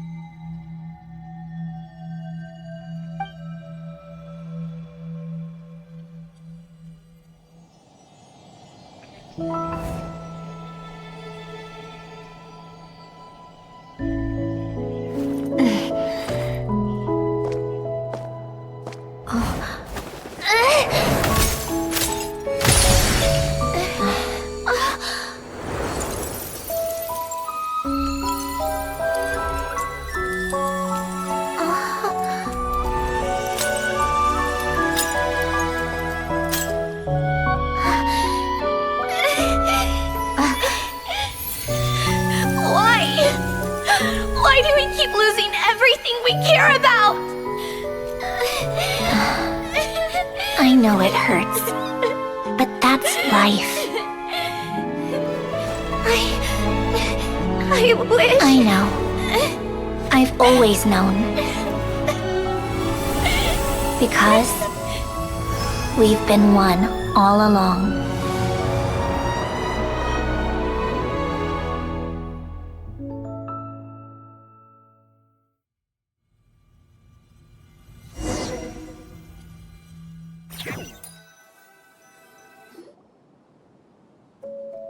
Oswald and Edward. Oh, Sandrone. I'm fine. It's okay to cry, you know. Cry? You've got to be kidding me. Save the comforting for someone who needs it, Paimon. Just now, that was. The emotional side of my core algorithm. My emotion module has always been fully developed and operational. Ellen tried to tell me that too. I've just chosen to ignore her voice all this time. Because of a fear of loss? I suppose. Come to think of it, it's kind of like the aquarium on the ship. The aquarium? The old me took one look at it and saw something I would inevitably lose. So I stopped putting in the effort. Then, one by one, the fish all swam away, and the place became even more bleak and depressing. Pretty pathetic, right? Don't say that. A lot of people would feel the same. It just shows how much you care about what you have. What about now? Now? After seeing what you've done with the aquarium, I have to admit, I think it's beautiful. It's like you said, we get to keep the things we gain along the way. And those are things that can never be replaced, because we choose to hold them in our hearts. Well said. Besides, I've already died once. I'd be stupid not to make the most of this second chance. About your wish. Right. Earlier you, or your inner self, mentioned something about her wish. What was it? You think that's something you can just ask and I'll tell you? Think again. Yeah. I may have accepted my emotional self, but I'm not about to go all soft and mushy on the inside and pour my heart out. Yep, still the same. That said, taking a step in the right direction couldn't hurt. Starting with cleaning some old aquarium tanks of my own. Huh? Metaphorically speaking, I mean. Come on, let's head back to the ship. I need to talk to that shaman. Return to the winglet. Yeah, I can just... Yeah. Now making the same mistake twice.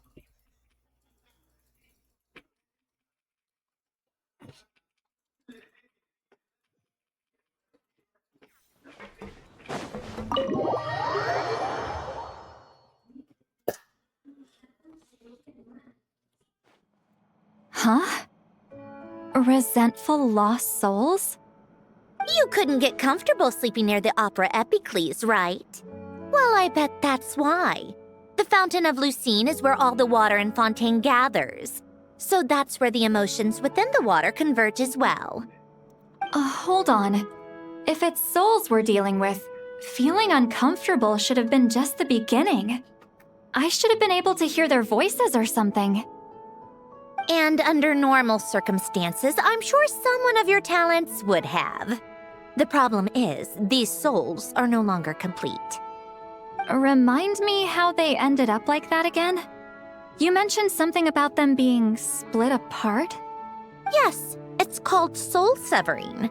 Renee of the Nartsitzenkreuz Ordo came up with it.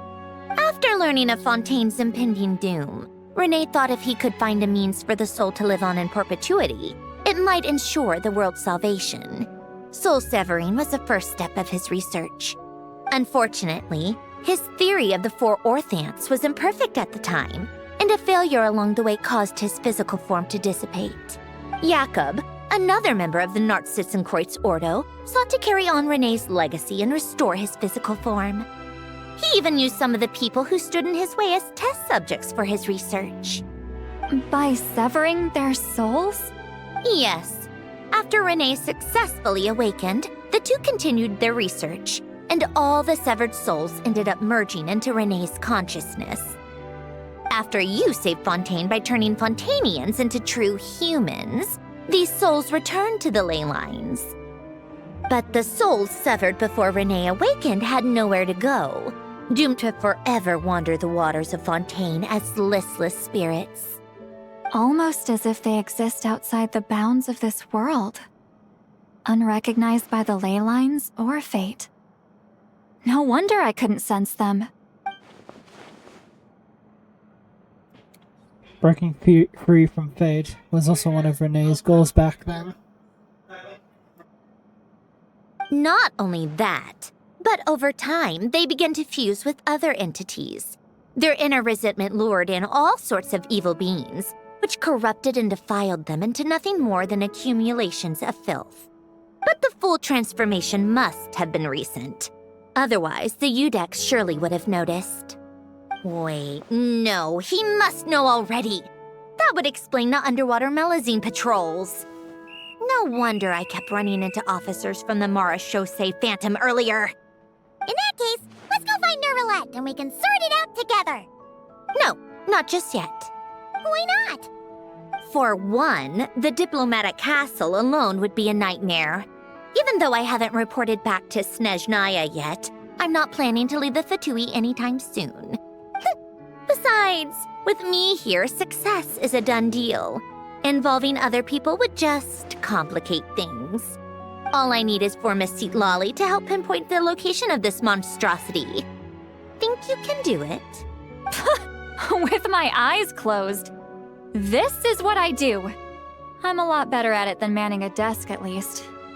But, how exactly do you plan on resolving this soul stuff?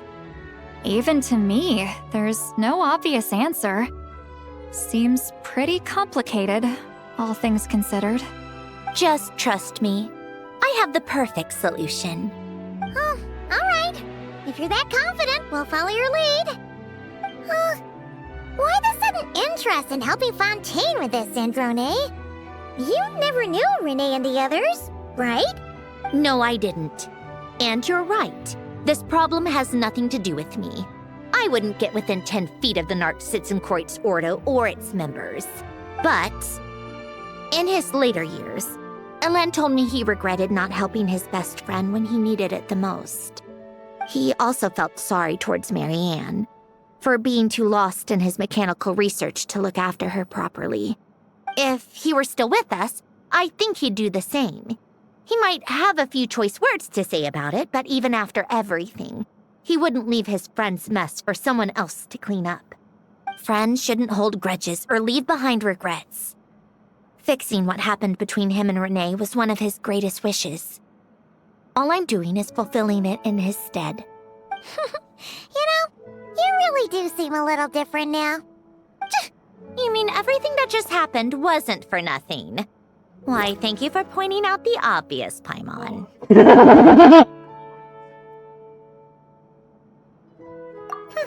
Just washing off the grime of the past. Turns out, a lot can build up after being ignored for so long. What's this about aquarium tanks all of a sudden? They go off on some grand adventure and what? Now they have their own private code? Stupid. All right then, Lolly. Tracking this thing down is up to you. Huh? Oh, right. No problem. You got this, Granny Eatsley! You got this, Sit Lolly. You, come with me to Hotel de Boer for a drink. Right now. Oh, hell no! I'm underage! Why? Because I said so! Miss Guillotin, I'll report back on the location tomorrow morning. Just need a drink or two first to bolster me up. Well, don't let me keep you. All right, you. Time to go. I've got scores that need settling.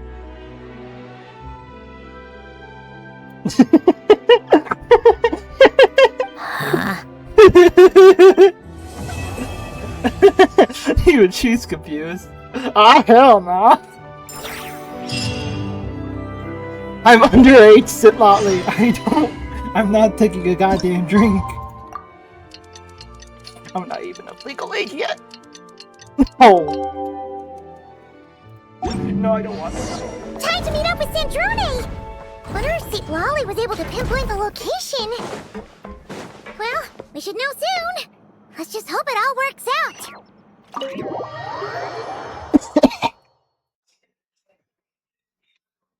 I'm not getting drunk on the job, buddy. St. Lolly sure drank a lot last night, huh? Wonder if she's even awake. Good morning. Columbina! Oh, you sure know how to make an entrance. What are you doing here? We just finished filming a last-minute scene, so I came up to get some fresh air. The others are still down below discussing what the final scene should be. You mean, how it should end? Yes, they're torn between whether the heroine should reunite with her old friend or not. No. Ah, because the whole point is that she came to her friend's homeland to search for her, right? Oh, Paimon almost forgot the plot. I forgot it immediately. And it's only been like 10 minutes. Yes. Anyways. Director Farina and Miss Chiori think a tragic ending where the two never meet would be more poignant. But Director Xavier thinks having the two reunite would make for a more touching and heartwarming ending. I don't know. What do you think? Me? I'm not sure. On a personal level, of course I want to see her again. Of course I want to experience that moment where we reunite. Even if it's just for the cameras. But that means an actor would have to take her place. And that makes me feel... Oh. Well, it's just about that for now. Huh? Yeah, don't look so worried. Making a film is supposed to be fun. But besides, it's all gonna work out. You can trust Paimon on that. Work out? How? Well, you know. It'll all get tied up in a nice little bow. You'll see. Yep, exactly. Okay, I trust you. Well, we're gonna drag Sandrone to this as well. Get her in I'll our little just shoot. focus on having fun for now. Well, look who we have here. Traveler and Paimon. Oh, hell no, I'm not going back to work. Oh, the lighting specialist and clapper loader that never were. Yeah. We kinda went AWOL, didn't we? Sorry about that. Seriously, don't worry about it. Everything's going smoothly on our end, so just do what you need to do. Gracias para entendiendo. You seem to be in better spirits now, Miss Columbina. I apologize if our earlier discussion put you on the spot. It's okay. I'm fine now. The Traveler and Paimon talked me through it. So, what are your thoughts on the ending then? Should we have them reunite or not? We should tie everything up in bows. God damn it! Huh? That was supposed to be figurative, not literal. Come on!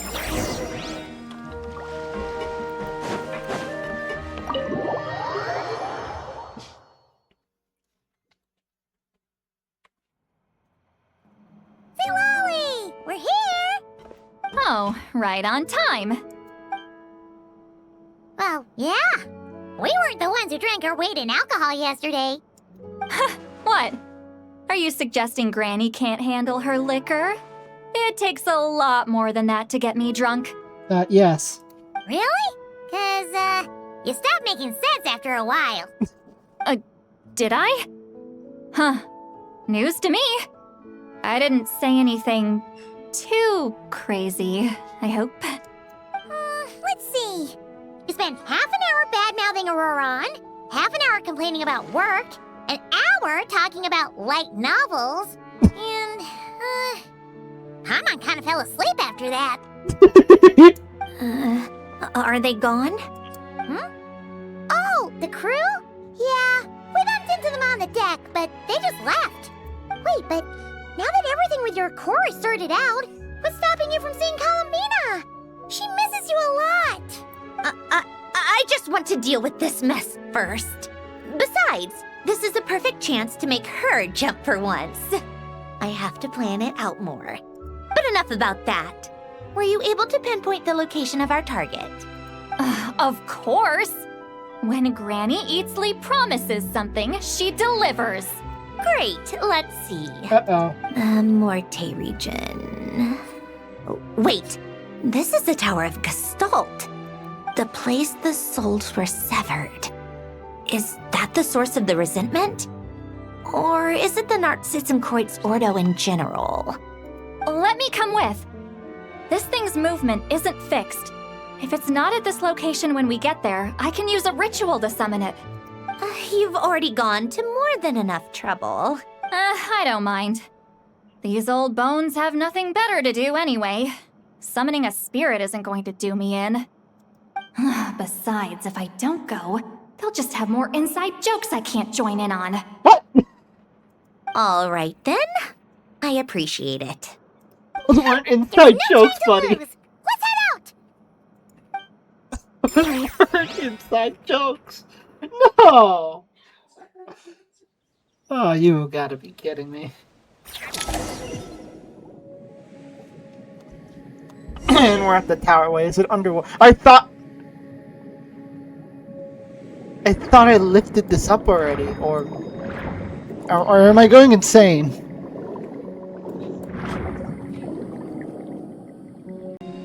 Huh? Sorry? Where were we? I wasn't listening.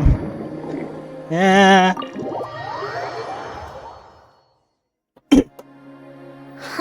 No sign of it so far. Should I start the summoning ritual? Let's drain the water from this floor at the tower first. It'll make it easier to move around. Wait, we can do that? Of course. Alan and Renee both saw the future that awaited Fontaine and even shared a few methods for waterproofing buildings. The principle behind it is, not important. Just unlock the mechanisms in the order I tell you. We're about to start going on a rant again.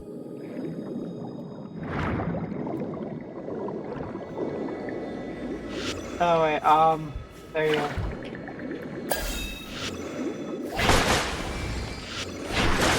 There we go. Take that. There we go, start.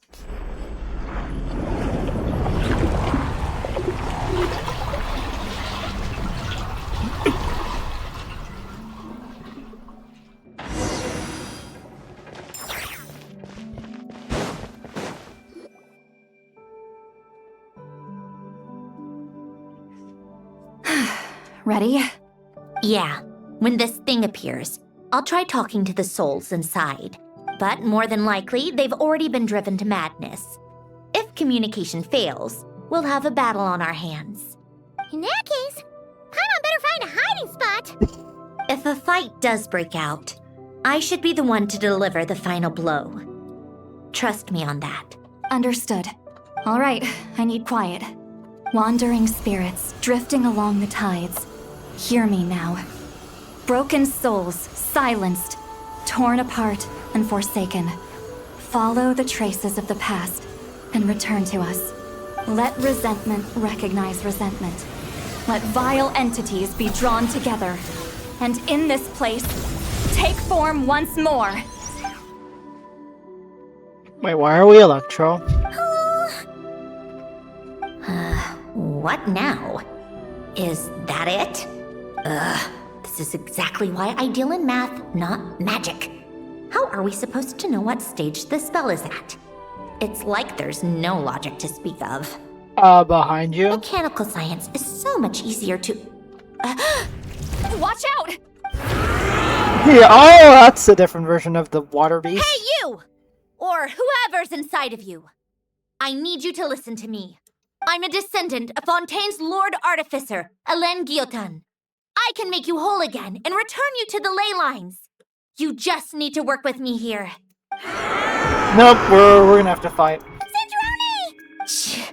Looks like talking this out is off the table. All right, plan B. Time to blow off some steam. Okay. Yeet! Yeet! You're cursing out the wrong person! I didn't even know them!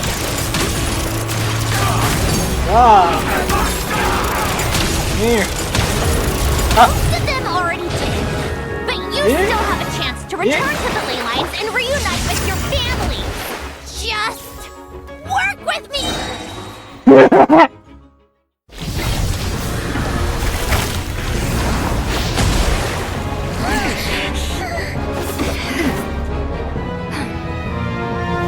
Hey, the final blow.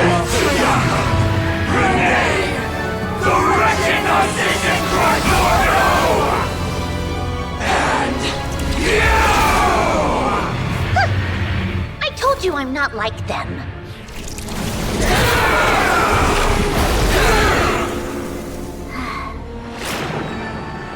I'm stronger. Inverted. World formula. Reversion.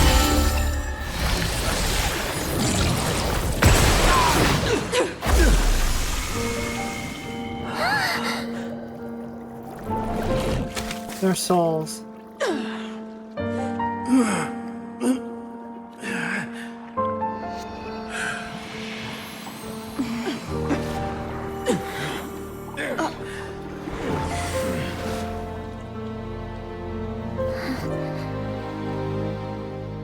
Be at peace among the tides. Lost souls.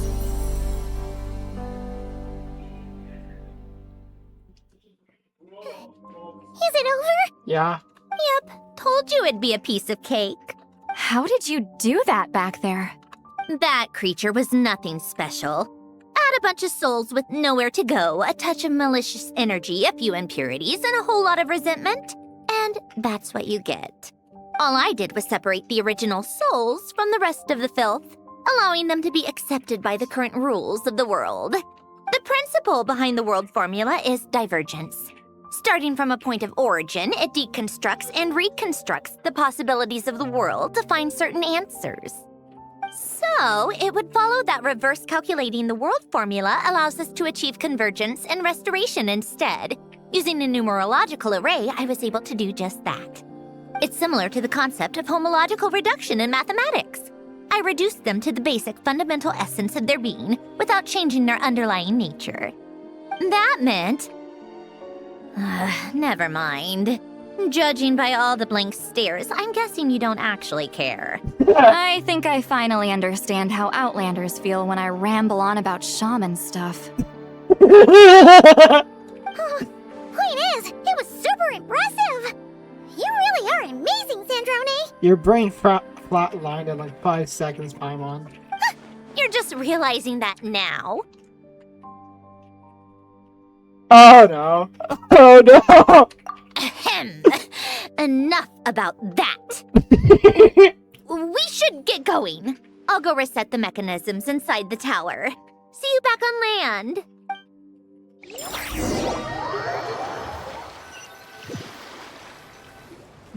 Well, that's one old mess for the books.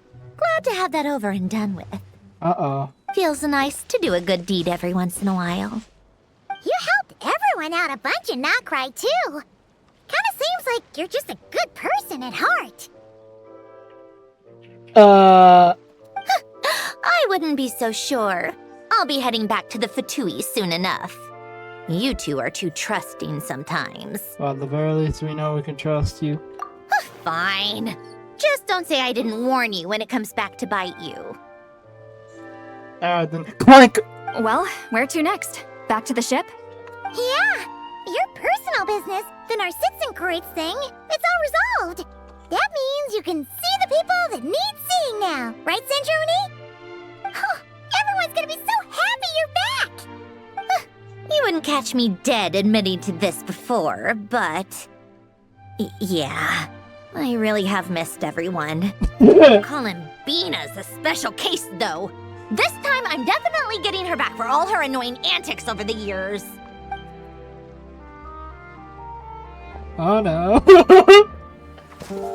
She'll sense me coming from a mile off. How am I gonna... Uh-oh.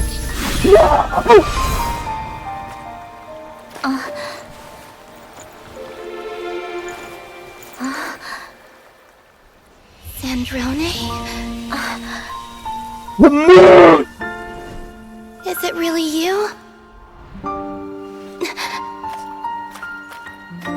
You're back? You didn't tell me.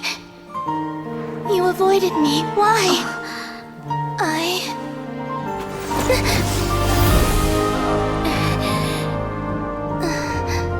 Sandrone? Now we're even. I missed you so much. That makes one of us, idiot. I'm here, Columbina.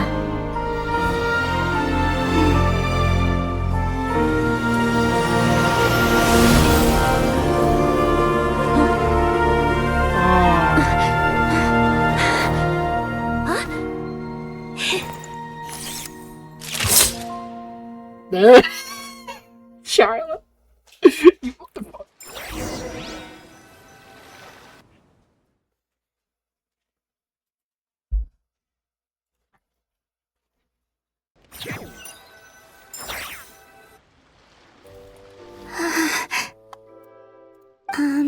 Sandrone. Oh, she's gonna be so pissed.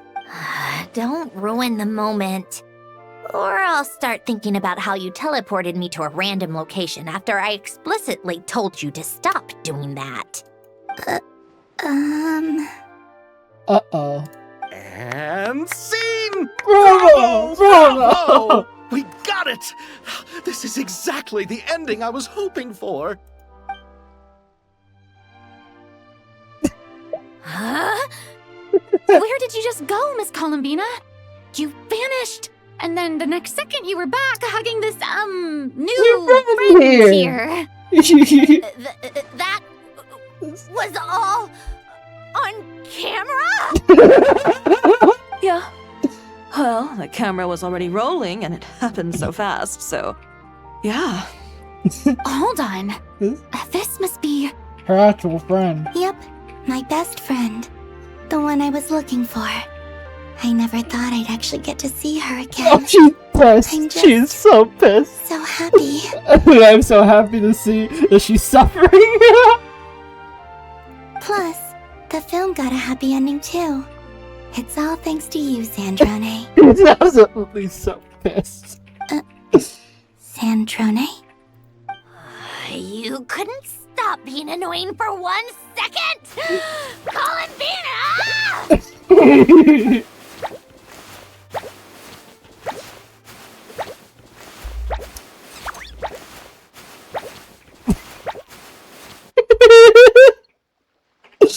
You gotta insert that. That's all, folks. Oh, Jesus Christ.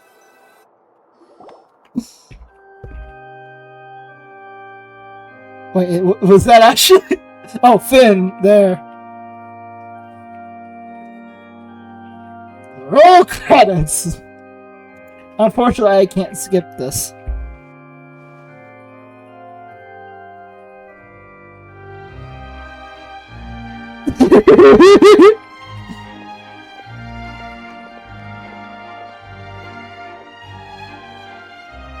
Two films.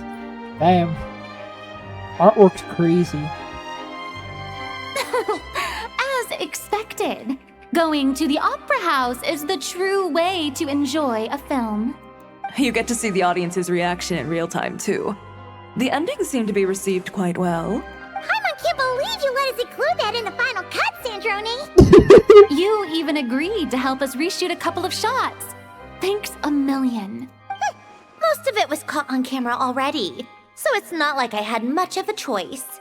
Besides, the film I'm in is going to be anything less than perfect. What are you laughing at? Nothing. It was just interesting to see us on screen together. I'm glad this moment is going to be preserved forever. Yeah, that artwork is nice, I'll say that. Just a pity we didn't take home the Farina Award this time around. Yeah, that's unfortunate, but eh? Well, artistic films can rarely compete with commercial ones.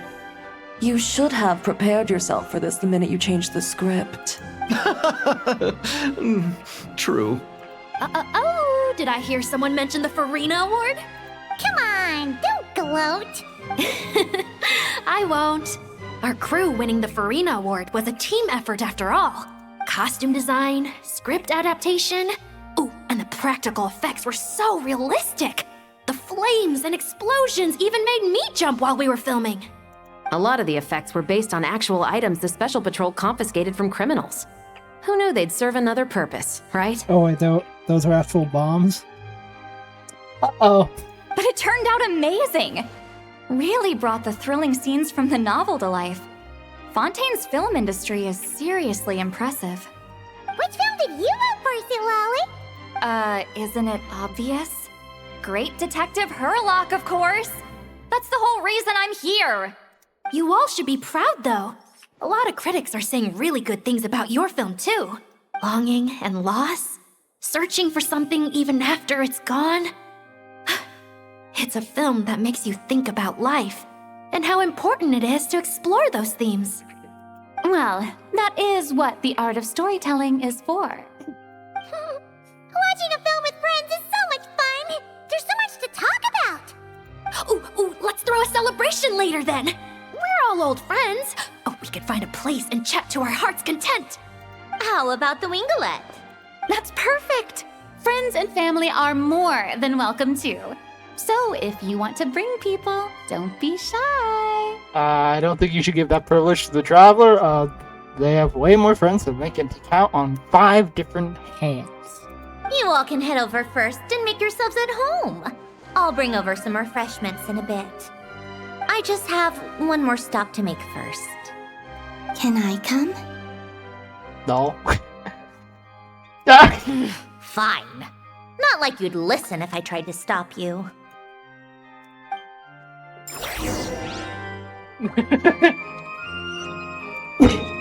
Alright, where is it?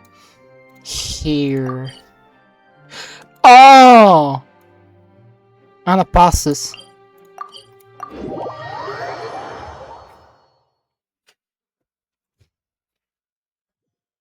This truly was... Oh god.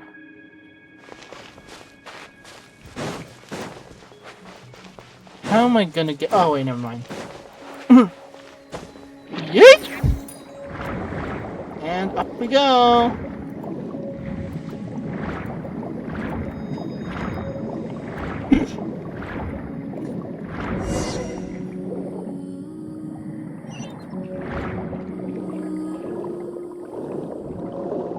In here. Yeet! Oh, is it the house? Like a different version of the house? Wait, is this? Yes. Here lies Lord Artificer, Elaine Oh, never mind. Gilligan. I'm an idiot. This is his grave. Oh, I'm sorry, Ellen.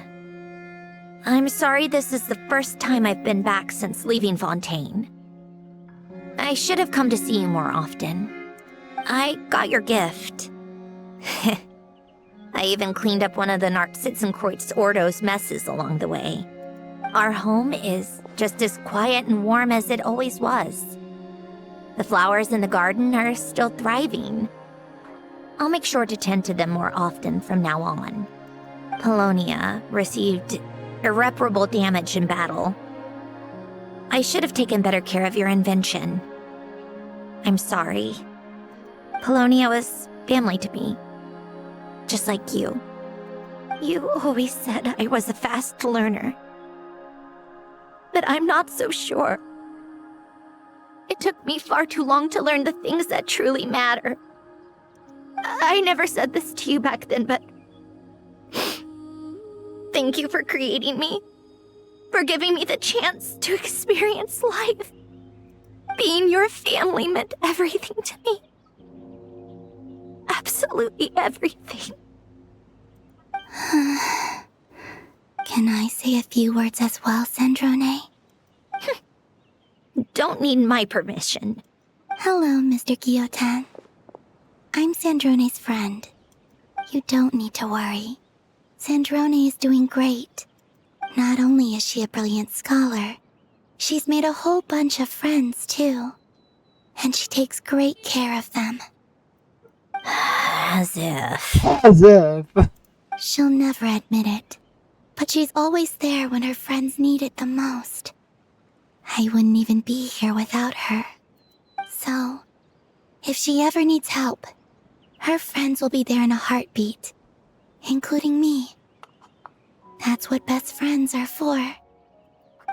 Columbina. What else? Oh, she likes drinking bitter coffee, listening to piano music when she can't sleep. Turns out she even likes giving hugs. no, wait! Don't tell him all that! Huh? I don't understand. I didn't think you'd want to hide things from him. Well, yeah, but there are still things I don't want to say. Okay. I'll come by myself and tell him for you then. That's not what I meant! Alright. Enough with the speeches. If no one has anything else to add, let's just leave it there. Should we say a few words too? Kinda seems like Columbina said it all. Let's leave a flower. Oh, great idea! Well, what flower are we using for this? Oh.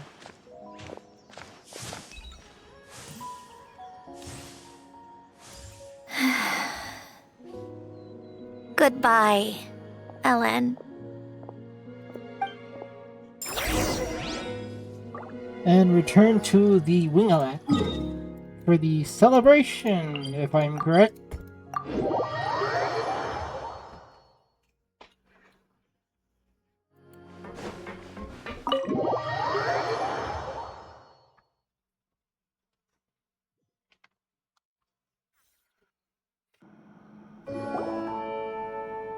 You made it!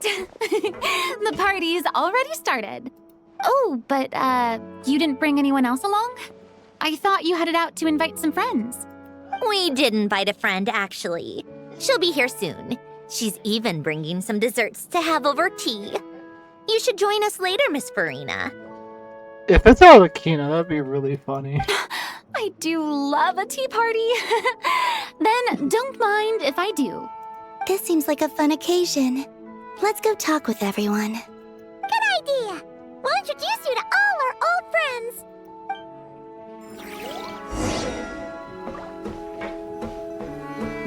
We got the...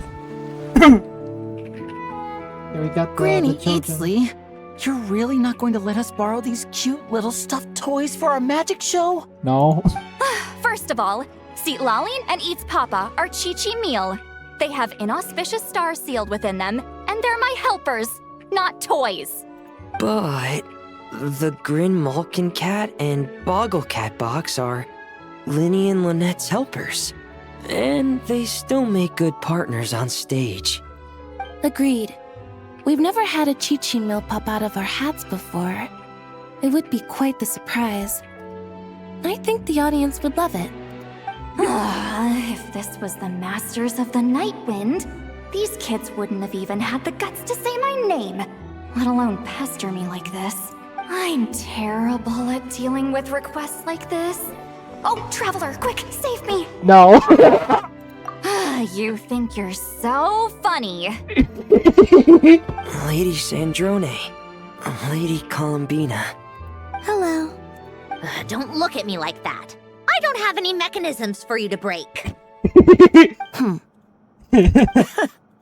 Don't be fooled by my sister's demeanor, Lady Sandrone. She's just as delighted as the rest of us to have you back. Both alike. Well, I suppose when I'm not so busy, I could find some time when Arlecchino is around and bring over a few gifts to the House of the Hearth. You're too kind, Lady Sandrone. I'm sure just your visit alone would make Father more than happy. I just need to borrow them for a bit. I'll pull them out of my hat, give them a quick hug, then give them straight back. No. When did hugging become a part of it? Oh! I could lend you pair, so you have something to hug in the meantime. He gives really good hugs. I don't need something to hug in the meantime. The issue was never the hugs. How about this? You can have 2 VIP tickets right next to each other. What? Excellent view. I'm sorry, what? What? Right next to each other?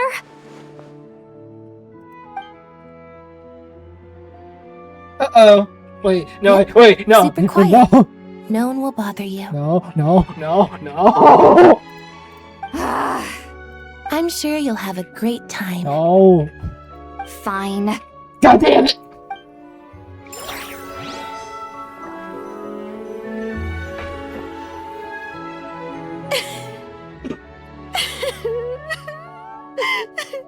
What a dream come true!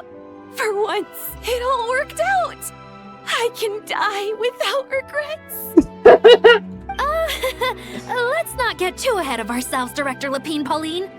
What was in that piece of cake you just handed her, Escoffier? Romaritime flowers, eggs, flour, same as all the other pieces. What, you think I tampered with it? Playing a detective in real life now too, are we? Oh, it's so delicious! I'm so happy! My life has peaked! Miss Lapine Pauline, look who I brought! Master! Nanette? Wait, what happened to your face? Why are you crying? I don't know who she is. Never mind my face. Here, let me introduce you. This is Miss Charlotte and Miss Escoffier. Things are sounding lively over here. Oh, look who it is! Perfect timing. I was so busy with the shoot, I feel like we barely got to talk. And the elusive Miss Guillotin. It's great to see you. Thank you so much for letting us use the boat free of charge. That was so generous of you. Oh, right. Introductions. This is Miss Charlotte and Miss Escoffier. That's kind of you, but I didn't really do anything. If you want to thank someone, it should be the Duke or the people who keep the boat in such good shape. Right. I'll head over in a bit and do just that. Miss Columbina? Yes? Could I interview you sometime? I'll treat you to some gâteau de bord for the trouble. There's only a limited amount available each day. Oh, but it's an absolute must-try when you're in Fontaine. Great. You're gonna start an interview right here, right now. Come on. Oh, sure. Bold of you to use my own cake as a bribe right in front of me. You know what? When else are we all going to be together like this? Come on, everyone! Grab your drinks! I mean, to be fair, Charlotte's probably paying out of her own pocket, so... Eh?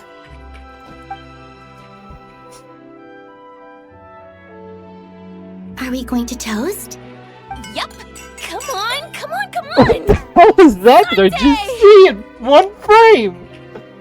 What? That was fast! Who next? Oh, there's Nicolette over there.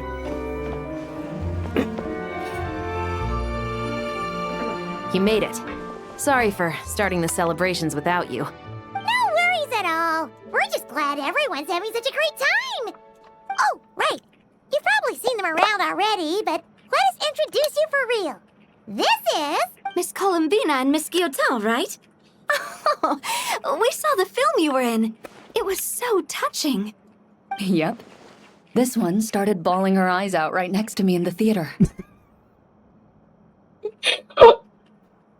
I know.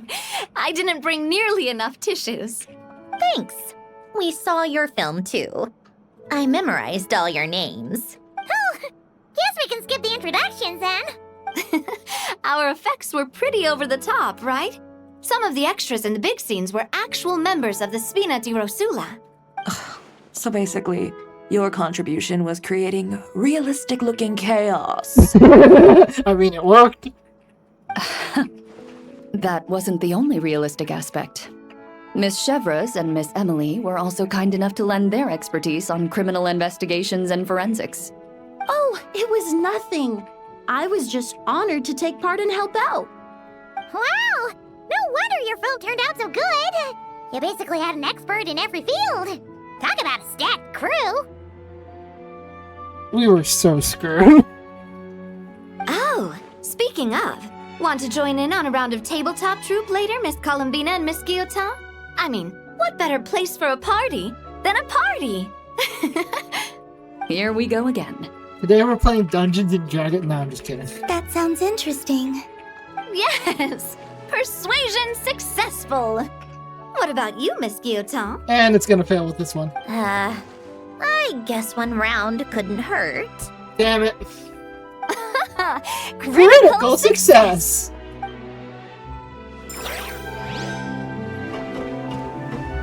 Hello, Nicolette. I am you and you are me. Nicolette! You came to the celebration too! He's drinking a glass of water. Well, more like a cup. Yes. I can only hope my presence does not make anyone ill at ease. Who's this? All right! This is Nervalette, the Udex of Fontaine. And this is Columbina and Centrone. Greetings. Hello. These two must be the Fatus and former Fatus related to the recent incident in Nordcry. I read about them in the diplomatic report. The Udex? Oh, the dragon that cries a lot. Uh-oh. Oh, well... Jeez, Columbina. That's your takeaway from all those Fatui meetings? Seriously? Is that truly how I'm portrayed in the Fatus Fatus intelligence? You must put a lot of people in prison then. No! Well, it would be more accurate to say I pass judgment on their crimes. All trials in Fontaine strive for fairness and justice, so as to avoid imprisoning the innocent. So, only the people who deserve it get sent to prison. Well, deserve is quite a subjective metric, is it not? At the very least, I can promise that in every trial over which I preside, I make every effort to deliver a fair verdict. And he's damn good at his job. No. No! Oh, for the Love her. love. What is she doing now? What is she doing now? I might explain. You seem like a good dragon. Not the kind that throws people in prison for no reason. I think we can get along just fine. Well, thank you. Then she punched me because... Sorry, Nervalette. She thinks that's a sign of friendship. Where does she even pick up weird habits like that? Blame Shivers and Shiori. Ah, I see. I believe I have observed people on the streets of Fontaine expressing affection in a similar manner. I suppose I now know what it feels like. Yes. Quite abrupt. You know, these two are surprisingly alike. They're socially inept. Well, not inept, but they're socially awkward. And who's the last one? Oh, it's the warden and the nurse. And alongside these two, which I forgot. Mr. Baptiste and Veronique!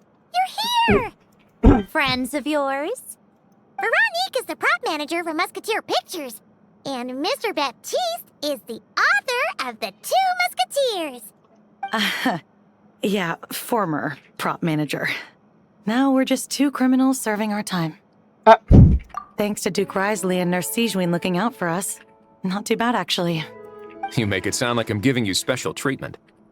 I just think the method of justice you chose to pursue is one people can respect. You are far too modest, Your Grace. The only reason we were even able to come to the surface for the festival is because you fought for it. Oh yeah, I forgot. They killed a man because of what he did to them. So more like vigilante justice, I guess. Yeah, that makes sense. It's also just good for the physical and mental health of the prisoners in general. Anyway, I suppose I have you to thank for keeping the winglet in such good shape. I never knew she could look so striking. I didn't do anything special. It was mostly the Traveler and the others. Don't sell yourself short, Miss Guillotin. You are the current captain, after all. In light of that, I have to ask, do you mind if I leave up some of the installations so the people back at the fortress can also enjoy the aquarium? Huh? Like I said before, I just think it would be good for the inmates who clean and maintain the winglet to see their work put to good use. Oh, it's actually like, I guess, the finished project? Well, the one that we have is currently not being built because I did this all in one sitting. Well, close to, I guess. Besides, maintaining an aquarium is sure to be a lot more interesting than scrubbing rust off the walls and deck. Oh, of course I don't mind. I'm grateful you even want to keep it. Great. Then it's decided. That's amazing, Sandrone. We should go hang out at the Fortress of Meripede later then. That is a prison. You do know you just invited me to hang out in prison, don't you? Oh, looks like Arlecchino's here. Come on, Columbina. Let's go have ourselves a tea party. Okay, so I was right. I was right. She was gonna be here. Oh, God. Well, it's been quite some time since the three of us gathered to drink tea like this. Next to... Oh, no, I feel so bad. Yes, but your tea is as good as ever, Sandrone. And you have 2 extra people. Of course it is. The pastries you Well, brought technically aren't half bad 3, either, Arlecchino. Paimon, Farina, Traveler. Oh well. I'm glad to hear it. Are they to your liking, Miss Farina? If I remember correctly, this particular cake is your favorite. Oh no. Yes, thank you. The tea and pastries are absolutely delicious. I can't believe I'm casually sipping tea with 3 harbingers. Or are some of them former harbingers? Who knows? Oh no! Due to diplomatic reasons at the time, our last tea party was rather tense, wasn't it, Miss Farina? You have my apologies. But this is simply a casual gathering of close friends. So I do hope you can relax and enjoy yourself. Of course! I appreciate the hospitality, in both cases. Next time, let me be the one to treat all of you. I'm sure we'd all be delighted to have you join us more often. The same goes for you two. Don't mind if we do. Of course we should do this again. We've all been through thick and thin together by this point. This is nice, Sandrone. It reminds me of the happy times back in Snezhnaya. when things were so lively. Yeah. To be honest, I never thought these gatherings would feel this lively ever again. Well, I think I speak for all of us when I say we're truly glad you're back, Sandrone. Me too. I've realized that holding on to what matters doesn't just mean protecting what you already have. By reaching out and striving for something new, you can gain much more than you think. No, that certainly doesn't sound like something the old you would say. Well, I'm only going to say it once, so don't get used to it. Who knows? Perhaps your tea parties will only get livelier from here on out. Once you return to the Fatui, we'll have more opportunities to keep in touch in any case. I want to spend more time together too. But I don't want to go back to the Fatui. Yeah. Well, Notcry isn't too far from Snezhnograd. It shouldn't be hard to find a place where we can all get together. Oh, and then I can sing for you. Or put on some of your favorite music. Just like the old days. Speaking of music, I spotted a mechanical piano below deck. Is it yours, Miss Guillotin? Yes. Reclaimed, I suppose you could say. Why don't you play something for us?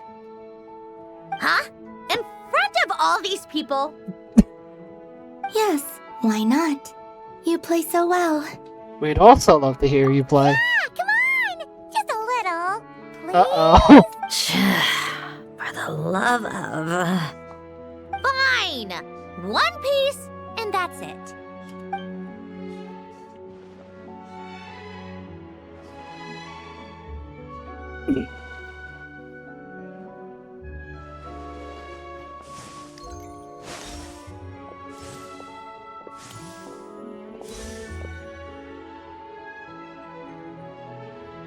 The lights have dimmed.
Musketeer pictures!